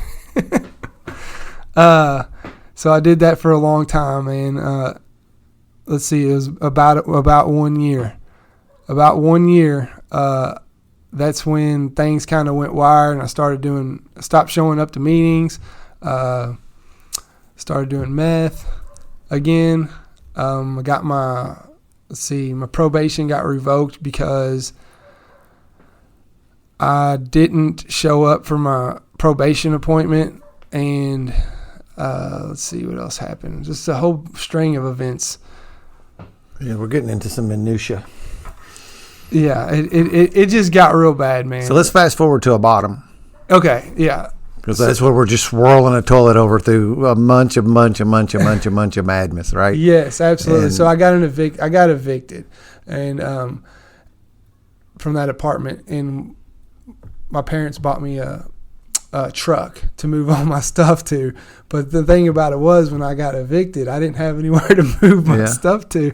So what did I do? I lived out of this U-Haul truck, man. And for me, that was a pretty big bottom, living out of a U-Haul truck on the run, because I didn't go to my probation office. That was pretty demoralizing. And the fact that I didn't have anywhere. You bought this truck, not a rental. No, it was a rental. It was a rental. I was supposed to have it back in 3 days, and I'm living in it for a whole month and a half. So on the run at this point, because I didn't show up to my probation. So long story short, man, I ended up going back to prison, doing the rest of my time. That was demoralizing, because at this point I had that girlfriend that I was in love with, and she didn't stick with me this time, because I did about a year in jail, and that was the longest I've ever been locked up, for a whole year. But I killed out the rest of the 5-year sentence, because the judge gave me credit for all that other time that I did, like in CCC. And long story short, I killed that sentence out, and when I got out August 1st of last year, 2018, I was released, and I went to the Brady Center. And the Brady Center is like a halfway house for people getting out of prison. And so I was there, and I wanted to get back on Suboxone. That was the plan, to get back on the medication. So And I found But you're not getting that in prison, are you? No, but that's so you're clean in prison. Well, I was on something called Wellbutrin, and let me tell you about Wellbutrin. I was able to find a way to freaking abuse that. I was on that for a long time too, but I didn't know. But when I got into prison and people found out that I was on it, people started asking me, did you know you could snort that? Or, they started telling me, he's like, you can sell those? And I was like, so you were still abusing prescription medications. Yeah, still abusing, and now I'm snorting Wellbutrin. So now you get out and you still need something. Right, I need something. I wanted to get back on the Suboxone because I just didn't think I could do it, man. I didn't think I could stay clean sober. Was not an option. You felt, hell, you've been medicated all your life. Why would you think that you could go any time without being medicated at some level? Some of it was legit as shit. They kept on giving you the Adderall and giving you this other stuff. And you believed you needed it. Yeah, I did. I didn't think I could do it by myself, man. And I couldn't do it by myself. That's the truth. I didn't think I could do it without any chemicals. The chemicals were my support group. Yeah. But in the madness. I understand. So, I got to Our Father's house because I left the Brady Center because I went to Our Father's house, and Our Father's house lets you take Suboxone. So that was the plan, to go to Our Father's house and just take Suboxone. And I was going to have that structure, and I was going to be able to have that Suboxone. Live happily ever after. Yeah, that's not how it worked out, man. I hadn't taken Suboxone in over a year. I took one first day without a prescription. I threw up in the middle of the recovery center, and they kicked me out. But thank God for that happening, because it got me to the place where I got sober. So I was homeless for a little while after they kicked me out.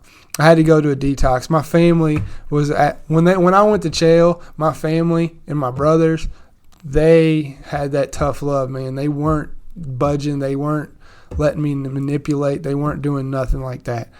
They weren't going to let me manipulate them, and they wanted me to do it on my own. And so that's what I had to do. And I was just that whole depression. I had I was in love with that. I was trying to get that girl back when I got out of jail, and she was with some other dude, and that was hard for me, man. That was really demoralizing, because I was with that girl for 5 years. I thought she was going to stick with me even through my time of hardship, and she just didn't. She did what she was doing, man. But anyway, I'm grateful that all this stuff happened, man, because if it wouldn't have happened just like that, if it didn't happen the way it did, then my family had to, they gave me that tough love, man. So I had to go out and do it on my own. And they told me they were going to help me if I went to Centerstone. So I went to Centerstone, and I completed the detox, and I called the guy, Sober Solutions, and he got me in. The guy. What's that? Who's the guy? His name's Kelly. Right. Kelly. First name only. Yeah. He called the I know guy. Kelly. I was wondering if it was him.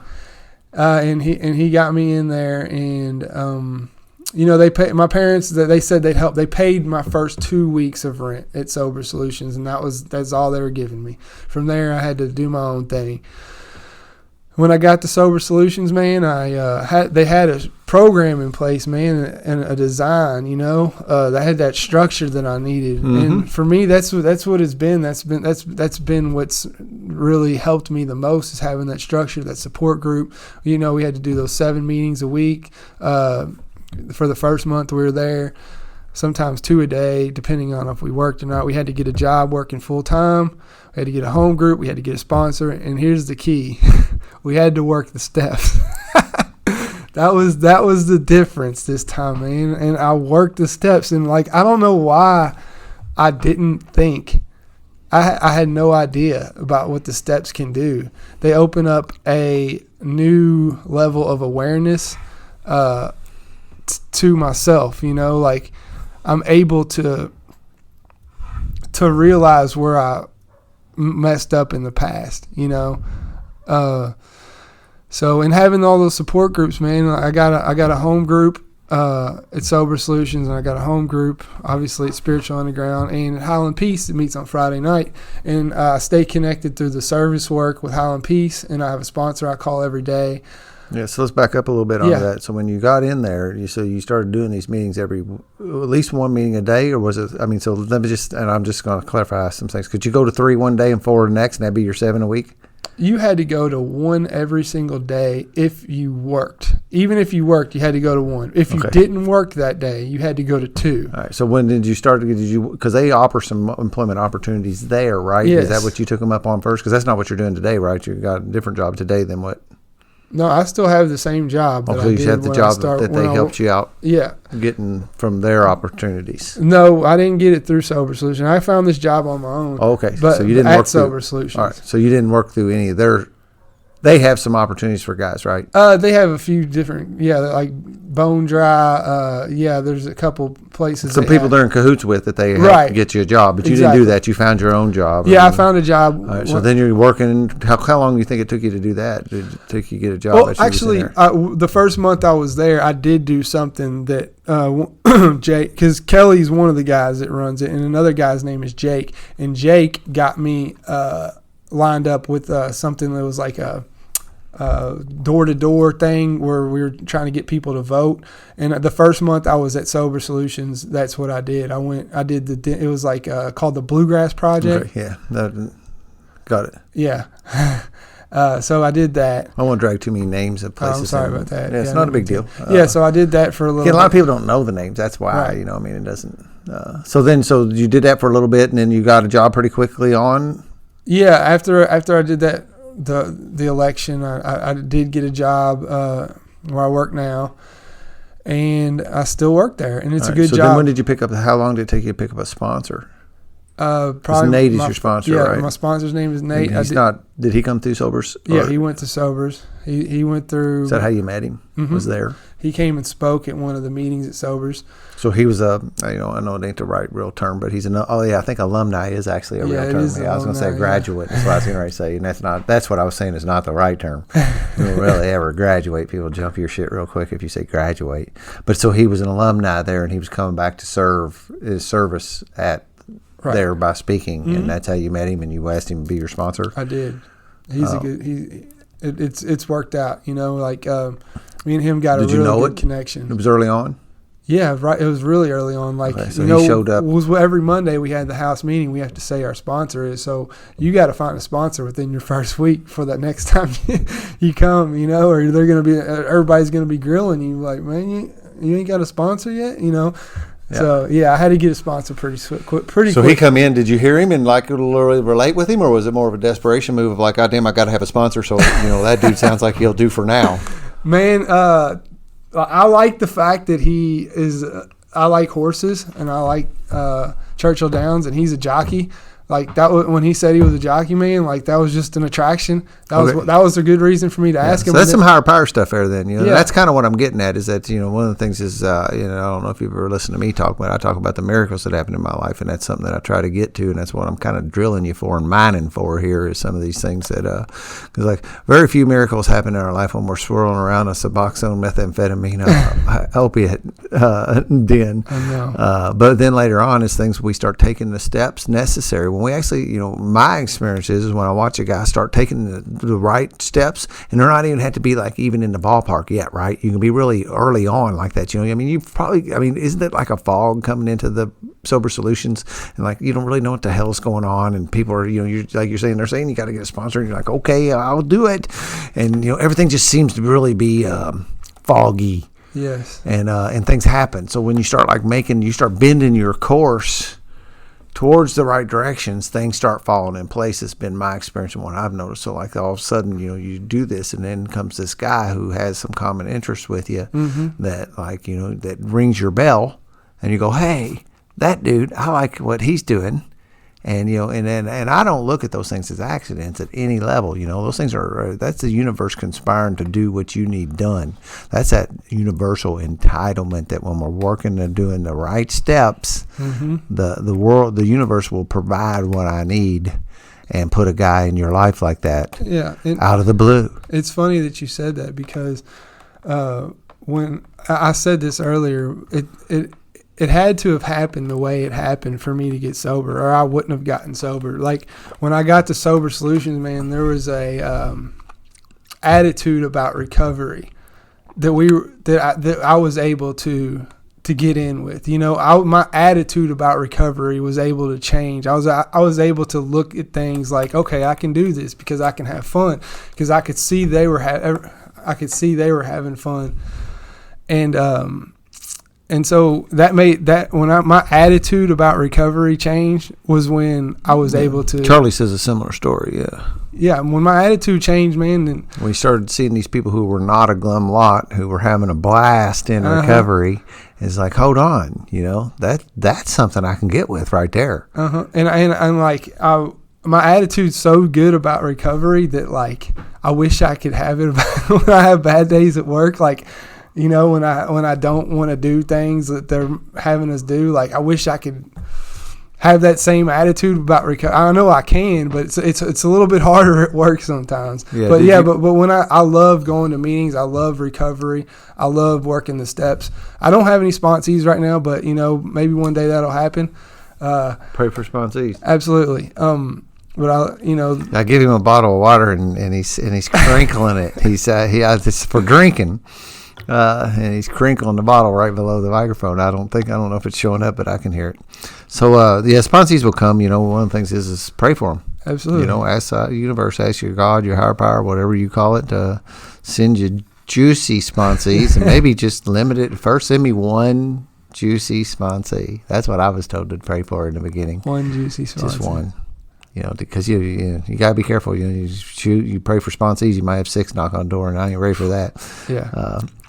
But yeah, to pray for one. So I'm gonna go back there. So Nate took you through the steps. You asked him to sponsor you.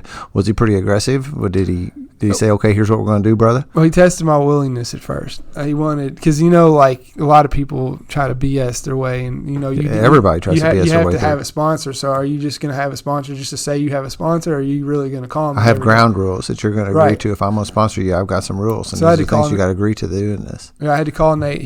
Before we did any steps, I had to call him every day for a week. After I called him every day for a week. Yeah, my first thing's call me tomorrow. Let's see if you can do that. Yeah. So I did that, and then we got on step 1, man, and I realized that I worked step 1 out in the madness, But step 1 was handed to me. I had to realize it. Step 1 was handed to me when I stood in front of a judge down there. It told me I was going to prison for 6 to 20 years.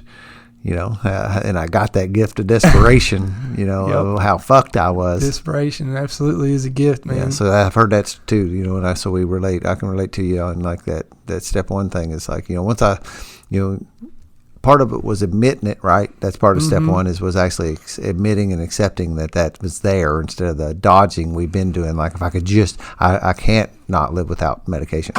Right. I can't not do this. Right. Once I started getting to a point where I could admit that this thing, I'm powerless over it, and that's what that and not being able to admit it is. Absolutely, man. My results were in. Yeah, I can't take any mind altering, and if I do, I'm going to be homeless.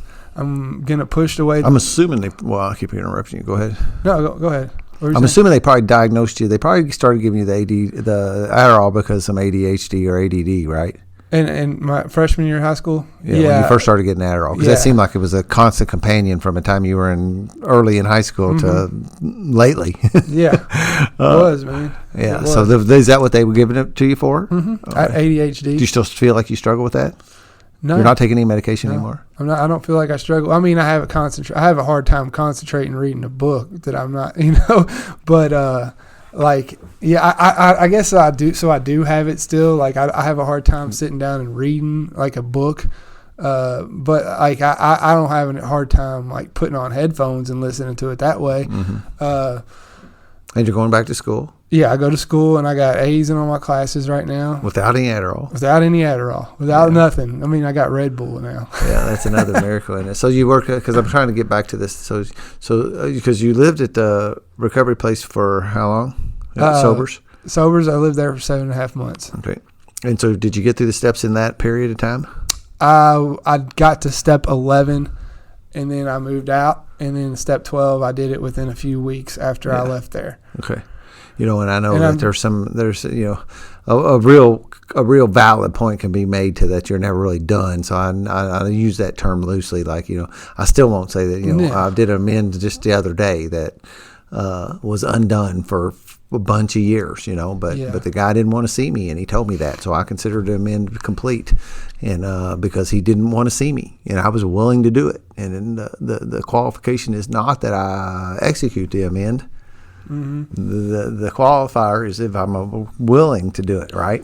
Right. If he won't see me, I can't. That's harming him over again by making him. We don't force our amends on people, but he became willing, and I was able to make that amend. So that's what my point is about ever being done with the steps. Never you don't never, And then we got subsequent trip to it. So I just want to make that qualifier on that. But you did get through a run of the steps. Absolutely. About the time, because even though if you're reading the step 11 and 12. Those are not the actual action type of steps, you know what I mean? Right. Those are what we call those maintenance steps. But yeah, so what?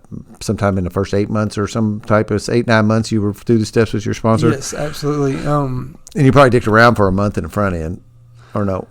Well, I don't know. I mean, not really. I got to it pretty quickly upon entering. Yeah, when I moved out, well, I stayed in the service work, man. That's where I really do my work, my steps, man. Like my 12 step, because I don't have, like I said, I don't have any sponsees, but I chair meetings every week. It doesn't say the 12 step does not say sponsor other people, although I believe that's a really strong part of it. It is, but I'm not going to go around asking people if I can sponsor. It says carry the message, right? Well, a good friend of mine who I run with on Sunday mornings, he said, well, let me ask you this. He's like, when I was telling him about that, I don't have any sponsees. He was like, did you ask your sponsor to sponsor you, or did he ask you to sponsor him? And I said, I asked him. He's like, okay, well then don't try to do it any different way than how you got sober. Yeah, it's like I can't answer that exactly the same way because my sponsor come up to me and said, "I want to sponsor you." Oh, he did? Yeah. Huh. That's cool. Another miracle on my miracle list. Well, I wanted him to be my though. sponsor, and I was, he wasn't raising his hand during our thing, and I was too, so I didn't even begin to think about asking him when he wasn't raising his hand. Since then, I know some people who have asked him to sponsor him since then. He's done it, even though he doesn't raise his hand. But that didn't occur to me. But I had I throwed all my shit out on the table one night and he come up after me. So that I do have a little bit of a different, but yeah, I don't, and well, I get it. I understand. And that's how it happened for you. So that's your story. Yep. Yeah, but not, you can there is nothing wrong with forcing yourself on people to some extent. It's not really forcing, but you could say, hey man, I think you need I'd like to be your temporary sponsor if you're cool with that. Yeah. If you hear somebody that clicks like I with raised you, my hand on if you hear somebody clicks with you, sometimes the guy's jaw jacking, and I do this thing, I'll see guys and they're like kicking around in the mud, and they're towing around in the dirt and looking down at the ground and they're chatting me up, and and I know he's wanting to ask me to sponsor him, but he just can't get up the guts to do it, right? Yeah. And he's just doing that and mulling around. I go, so I get a feeling you're trying to ask me something. And you get your bones on that after a while, as my sponsor would say. You begin to tune into that, but don't be afraid to. I had a sponsee not long ago knew a guy was really struggling, and he kind of approached him and said, hey man, I want you to let me temporary sponsor you for the time being. Otherwise, you're flapping in the breeze here. Mm-hmm. But they'll come to you, man. You got the juice, and it'll come to you. Man. I'm not. When it happens, it's when God sees it fit to happen. Yeah. Is the way I'm looking at it, because I got plenty of other ways I can help. Yep. Yeah. Because like I said, I guess when that 12 step was written, really, we weren't even sponsoring people, right? Yeah. There wasn't really such a thing in a sense, not in the way that we have sponsors today. When that book was written, it's a completely different thing, and it says we tried to carry the message, right? Mm-hmm. That's the term in the 12 step, and that could be through lots of different ways of service outside of that. Now, my life, I will tell you, without sponsees, that is the juice in my life today, is sponsoring other people and taking them through these steps. It just is. It just is it's the what some people say, it's the jelly in the donut, man. It is the deal. But and I think I do think it's important to do that. You can't really make somebody sponsor somebody, right? But it is one of my ground rules in the beginning when I first start working with somebody. One of my final things is that when you get this deal, when you've worked these steps and this miracle's happened in your life, I want you to carry this and take other people through this work. Again, it's not something you can really enforce. And if a guy's doing the deal and sponsees just aren't coming to them, that ain't necessarily their fault, right? You go fire them because you're right. Yeah, so. I can't force anybody to be my sponsee. But, so what are you going back to school for? I'm finishing my degree in logistics and supply chain management. Cool. So you had a business management business. Yeah, I have a business management degree. It's just an associate's degree, but don't sell yourself short. There, I'm not selling myself short. Just but because that's not where I want to stop. Because that's not where I want to stop. That's why I say just. Yeah. Because you currently hold an associate degree, and you are moving towards adding to that. Right. I'm trying to get my bachelor's right now in logistics and supply chain management, and cool. I'm taking my logistics course. I think I got like 2 more courses after that apply to my degree. I do have some other courses I have to take that are electives that come along with it that I'm going to be forced to take before they'll give me the degree. But like I said, I only have a couple more to get into actual logistics classes to take. But well, that's cool and exciting. So that's another miracle of recovery. That never happened outside of doing this stuff, right? No, I know it really is, man. And it's funny, like the whole thing about with the Adderall, like all the stuff that I did learn when I was on Adderall, I don't think I remembered it. Yeah, and the stuff that I'm learning right now, I get to remember it. Yeah, I've heard some different things about different drugs lately that I listen to because pot's becoming something that everybody likes and wants to make. It's becoming legal every place. Marijuana, pot, THC, whatever. I mean, they're labeling it all different ways now. But people are talking, and it's becoming legal, and it's becoming like, it's talked up as like a miracle thing for some people, and I hear some people say, that I learn better when I'm on pot, and then I heard other people say, if you learn it while you're smoking pot, the only time you can recall it is when you're smoking pot too. You can't pull it out of your memory banks. Maybe that Adderall stuff is this kind of same thing. You learned it on Adderall, and you really can't like pull it back out of your memory banks necessarily, not efficiently maybe without it. I heard another guy say, well, you really don't want to learn anything while you're high. That's not the time to learn it, but and he says, it doesn't have any effect on me, but don't try to learn something new while you're high. It's like, well, hold on. Those two things don't go hand in hand. You hear a lot of contradictory messages coming out, but you just triggered something when you said the Adderall, the stuff you learned on Adderall. Right. You don't necessarily know if you can like pull it out of the memory bank today. Well, and it's funny that we're talking Take a crystal and hold that.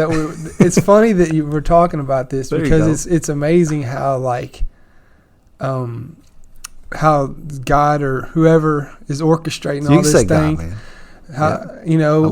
I work at the company called Textile Fashion Group, and when I say that I'm learning stuff at school, the same thing I'm going to school for and where I work at, I'm learning. They like go together right with each other. So my whole year that I've been working at the company I'm working for applies to what I'm doing. So it really does make it easier. I'm able to comprehend the things that I'm learning a whole lot better. Practical application for the same stuff you're learning in school. Right. I mean, it's going hand in hand. So it's kind of like 12-step stuff, Sometimes, you got this practical application of how these things work in our lives while we're going through the steps, and you get these things that's more miracle stuff kind of stuff. It goes to see how that works. I know. It's kind of crazy because I picked that degree when I was out in the madness, and I just happened to be finishing it when I'm sober. How's your relationship with your parents now and your brother? Oh man, it's great. My family, they trust me again.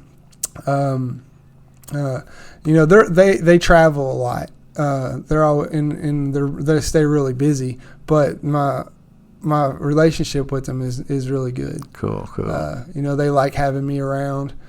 I have a girlfriend. So I stay pretty busy with work, and my recovery has to be first. Absolutely. It has to be, because without it, then I don't have anything else. Yep.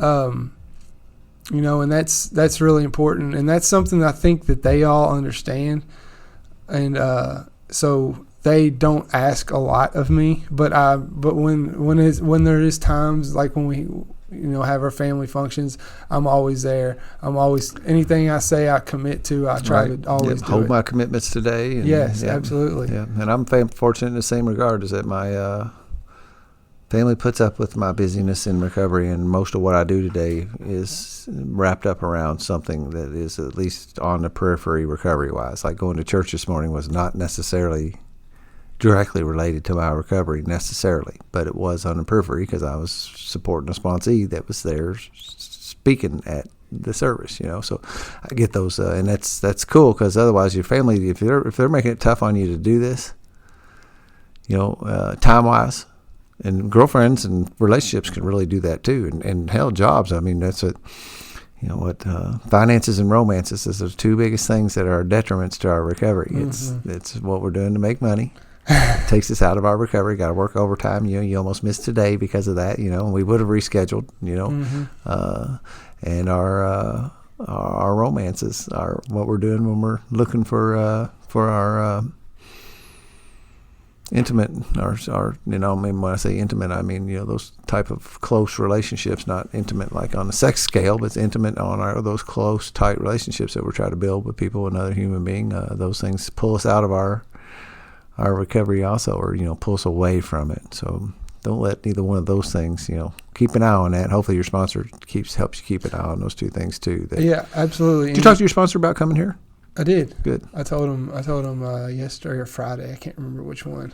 Yeah, it's something I need to make a point to say to people when because I get them, I ask them to come, and get them on board and stuff, and I'm like, maybe you ought to talk. Heck, I was talking to a guy yesterday and gave him somewhat of an ultimatum. His sponsor is not contacting me much anymore, and doing some things that pray on it. And take a day and let me know if you want to continue this relationship or not. If I won't do that on a podcast, I want you to tell me now. I need to get in the habit of going, talk to your sponsor, pray on it, whatever that means to you. That's another thing. I'm really like, I had a guy I talked to about words and how important words was, and it was a thing about a guy who was like not doing, in the first pages of page 58, it says absolutely, completely, thoroughly. If I told you to completely shave your head, would there be any hair left on your head? If you told me that? To completely shave your head. Or if I told you to completely shave my head, would there be any hair left? Not if you did it. No. If I said thoroughly, if I said absolutely, all those words mean all the way, right? Yes. But we walk in here and we read them and we say, I don't really mean all the way, does it? Nah. Not for me. And so we was talking about those meaning of words, and where I'm going with this is that these words that we use is specifically the religious terms, and Bill says it in the book, don't let the words we use prejudice you against what you think they mean or what they mean to you, right? And it's pretty strong language to me. And so I do find myself like apologizing or like soft selling words like pray on it. See, I backed off of pray on it, whatever that means to you, and so like the God word, I say God, and we want or universe or whatever, yes. whatever, and to do that, and why do I have to like do these backstepping on these terms I'm using rather than just fucking use the damn term I want to use, because I've said this a couple times lately. It's like if I hand you a box, if you ask for a tissue, if you ask for a Kleenex, and I give you that roll of toilet paper up there, you ain't balking at it, are you? No. You're taking it and you're using it, you're blowing your nose and you throw it in the garbage. I ain't using that, man. It ain't a Kleenex. You find me a Kleenex or I ain't blowing my nose. And the same thing. So God can be the same kind of word, right? It just means this thing, Absolutely. That whatever it is means to me. And we'll just accept that when I say that, that's what I mean. We have this real ingrown thing, this thing that is inside of us, that when you say something to me in the religious realm, I get this instant feeling that you're like trying to push something on me. You know what I mean? Yeah. Don't we all? I think that's, yes. I'm speaking from the me, I'm speaking from the I, just because it's more comfortable to do that. And I mean, some places where that's where, we talk from the I, but I think we all have that, if I share my spiritual views with you, you will instantly think I'm pushing them on you. Right. And why do we have that? Because if I like Kleenex or Coca-Cola, you don't. We do get into little Chevy Ford battles. That's kind of a cliche thing around town, around places, that we're going to argue about what kind of car we drive or who's got the better tennis shoes and that kind of shit. Maybe it comes from that kind of stuff. Maybe this is almost exactly the same kind of stuff as that. Mm-hmm. We're approaching 2 hours, brother. Yep. And it's funny you were talking about that because like my understanding, my understanding of God is that I don't all the way understand. That's a bell ringer. That's enough for me, because I don't think it's possible for me to understand. Yeah, and as Bill says, if I could like get a total handle on it, it wouldn't be what it is, right? Right. It's got to have that mysterious. It's got to have that unknown. It's got to have that out there. I quit seeking it. It says if God could and would if he were sought, right? Mm-hmm. Well, if I find it, and I make that point when I talk to somebody about the steps, it says God, that 3 pertinent ideas that we rock hard can control our own lives. No human power had been able to Relieve our alcoholism. Relieve our alcoholism. Thank you. And God could and would if He were sought. It didn't say find, right? So if we were able to finding it, would be like the equivalent of getting that full grasp of it, right? Mm-hmm. I found God. I got it now in a box, and I got it in a little jar, and I keep it. Then it wouldn't be there, right? I mean, that would dissipate the total meaning of it, and so we don't. We seek whatever this power is that's out there that seems to be able to keep us sober. And part of it is to come full circle on today's podcast, is part of it is this community, and He's putting these people around us, because I could never stay sober. I could never do it. Mm-hmm. But we seem to be able to, right? Man, the collective we, with you by my side. And I know Absolutely. If I let go of the we, I'm going to go back to where I was. Absolutely. I'm going to be back to that old Dan doing the old behaviors. But if I can stay connected with my support group and stay in this community of people who are doing the deal, then I got a really good chance of my preferred definition of 13th step is dying sober, not that other 13th step that everybody wants to throw around. Mine is dying sober. So I got a really good chance if I continue to stay plugged into my community, I continue to participate in my recovery, I continue to take guys through the steps and do this stuff that I'm doing here, that I got a really good chance of achieving the 13th step. Mm-hmm. And I've had a few things happen since I've gotten that 1 year that, I want to fall back into that default mode, mm-hmm. when I have resentments happen, people get mad at me. And this has happened the past this week, I've had some challenges, man. And thank God I have a support group, right. And I know where to turn to. That is truly where the turning point for me, being able to overcome that kind of stuff, people being mad at me for some things, and being able to fall back on the support group in recovery, man. It's to put it plain, that certain trials and low spots, whatever that means in the book, that we're going to run into stuff. And if we don't have this, I've said from the beginning, and one of the things that I've gotten, I've never felt like I had a damn guidebook of how to do this thing called life.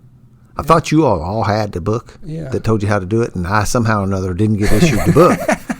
And now I do have it, right? With these principles and this 12-step methodology, I have the guidebook of a way to do, I was going to say to lead a relatively successful life, but actually a very satisfying existence here, a purpose-filled one.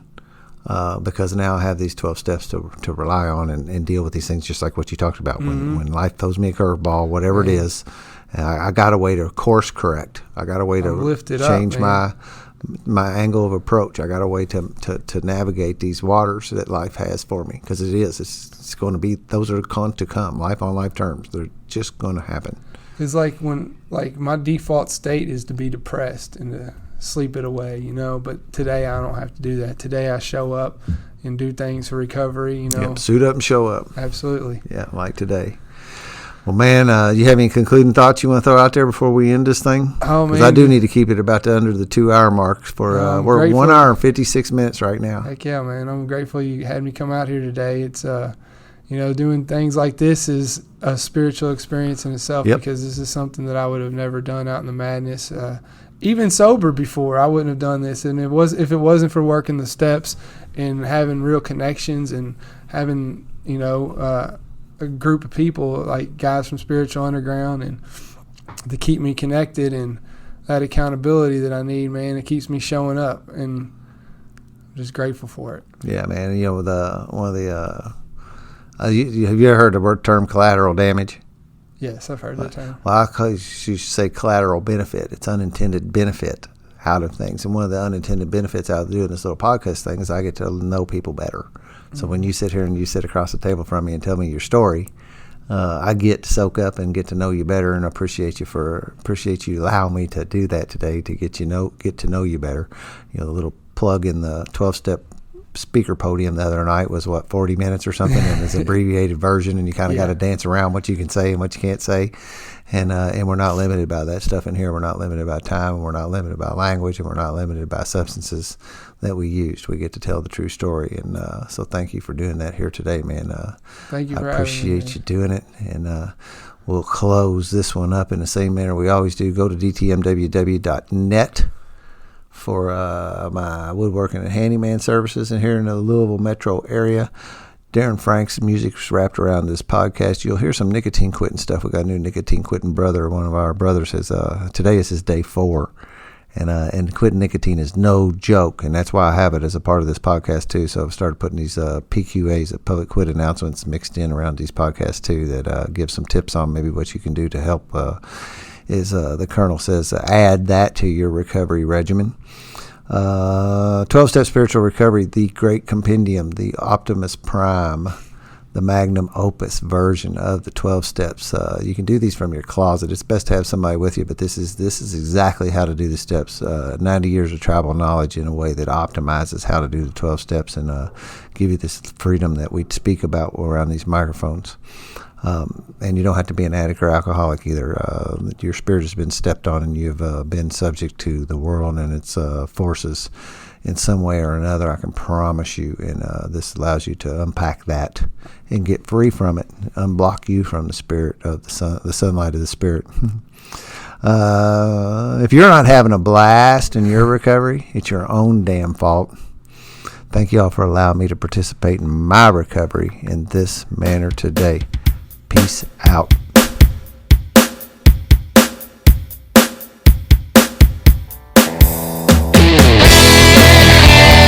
Greetings, folks. This is the Colonel here with this week's public quit announcement for those of you wishing to add nicotine to your recovery roster. This PQA is brought to you by DTM Enterprises and the blithering idiots that ban us from their precious and elitist nicotine quit site. Did that dedication sound a little angry, dripping with resentment perhaps, or filled with frustration and irritation at the circumstances surrounding the incident?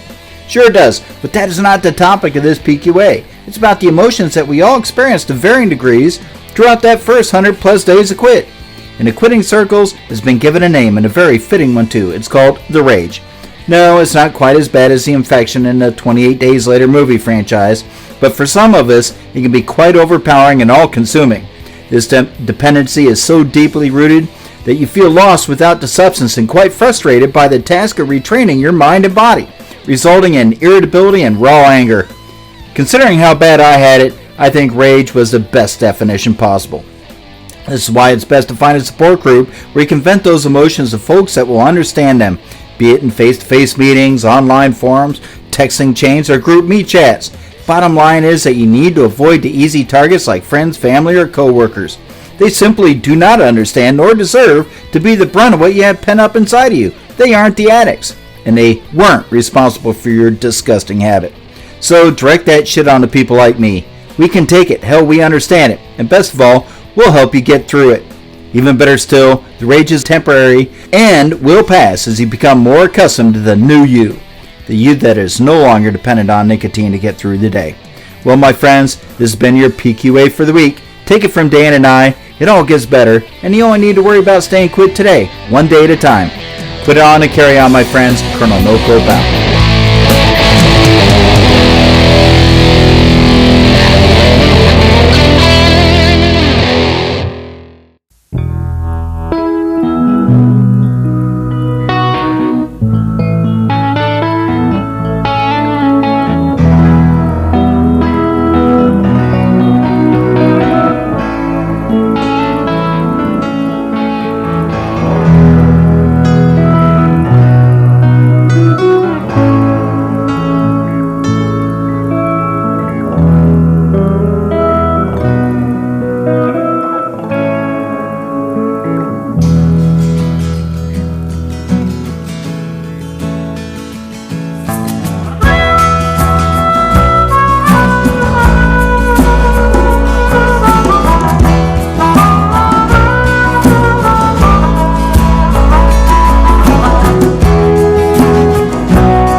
Just who they wanted.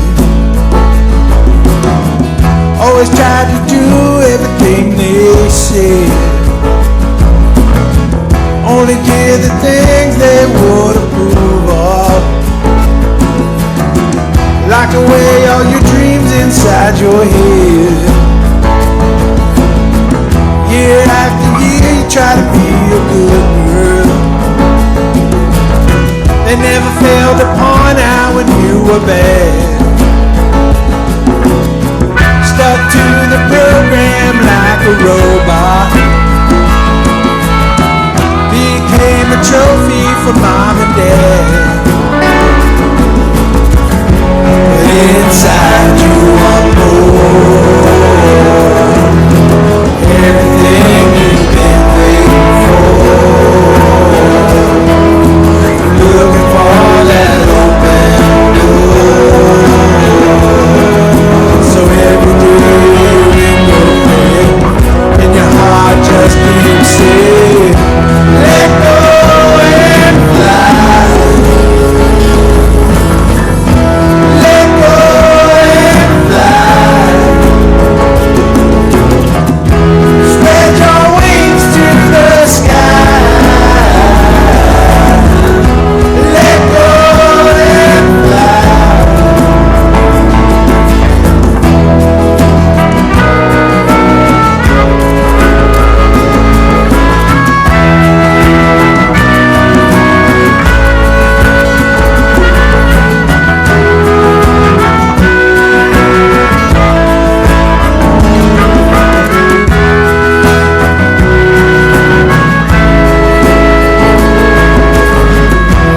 Ever since you was a little boy, they told you, suck it up and be a man.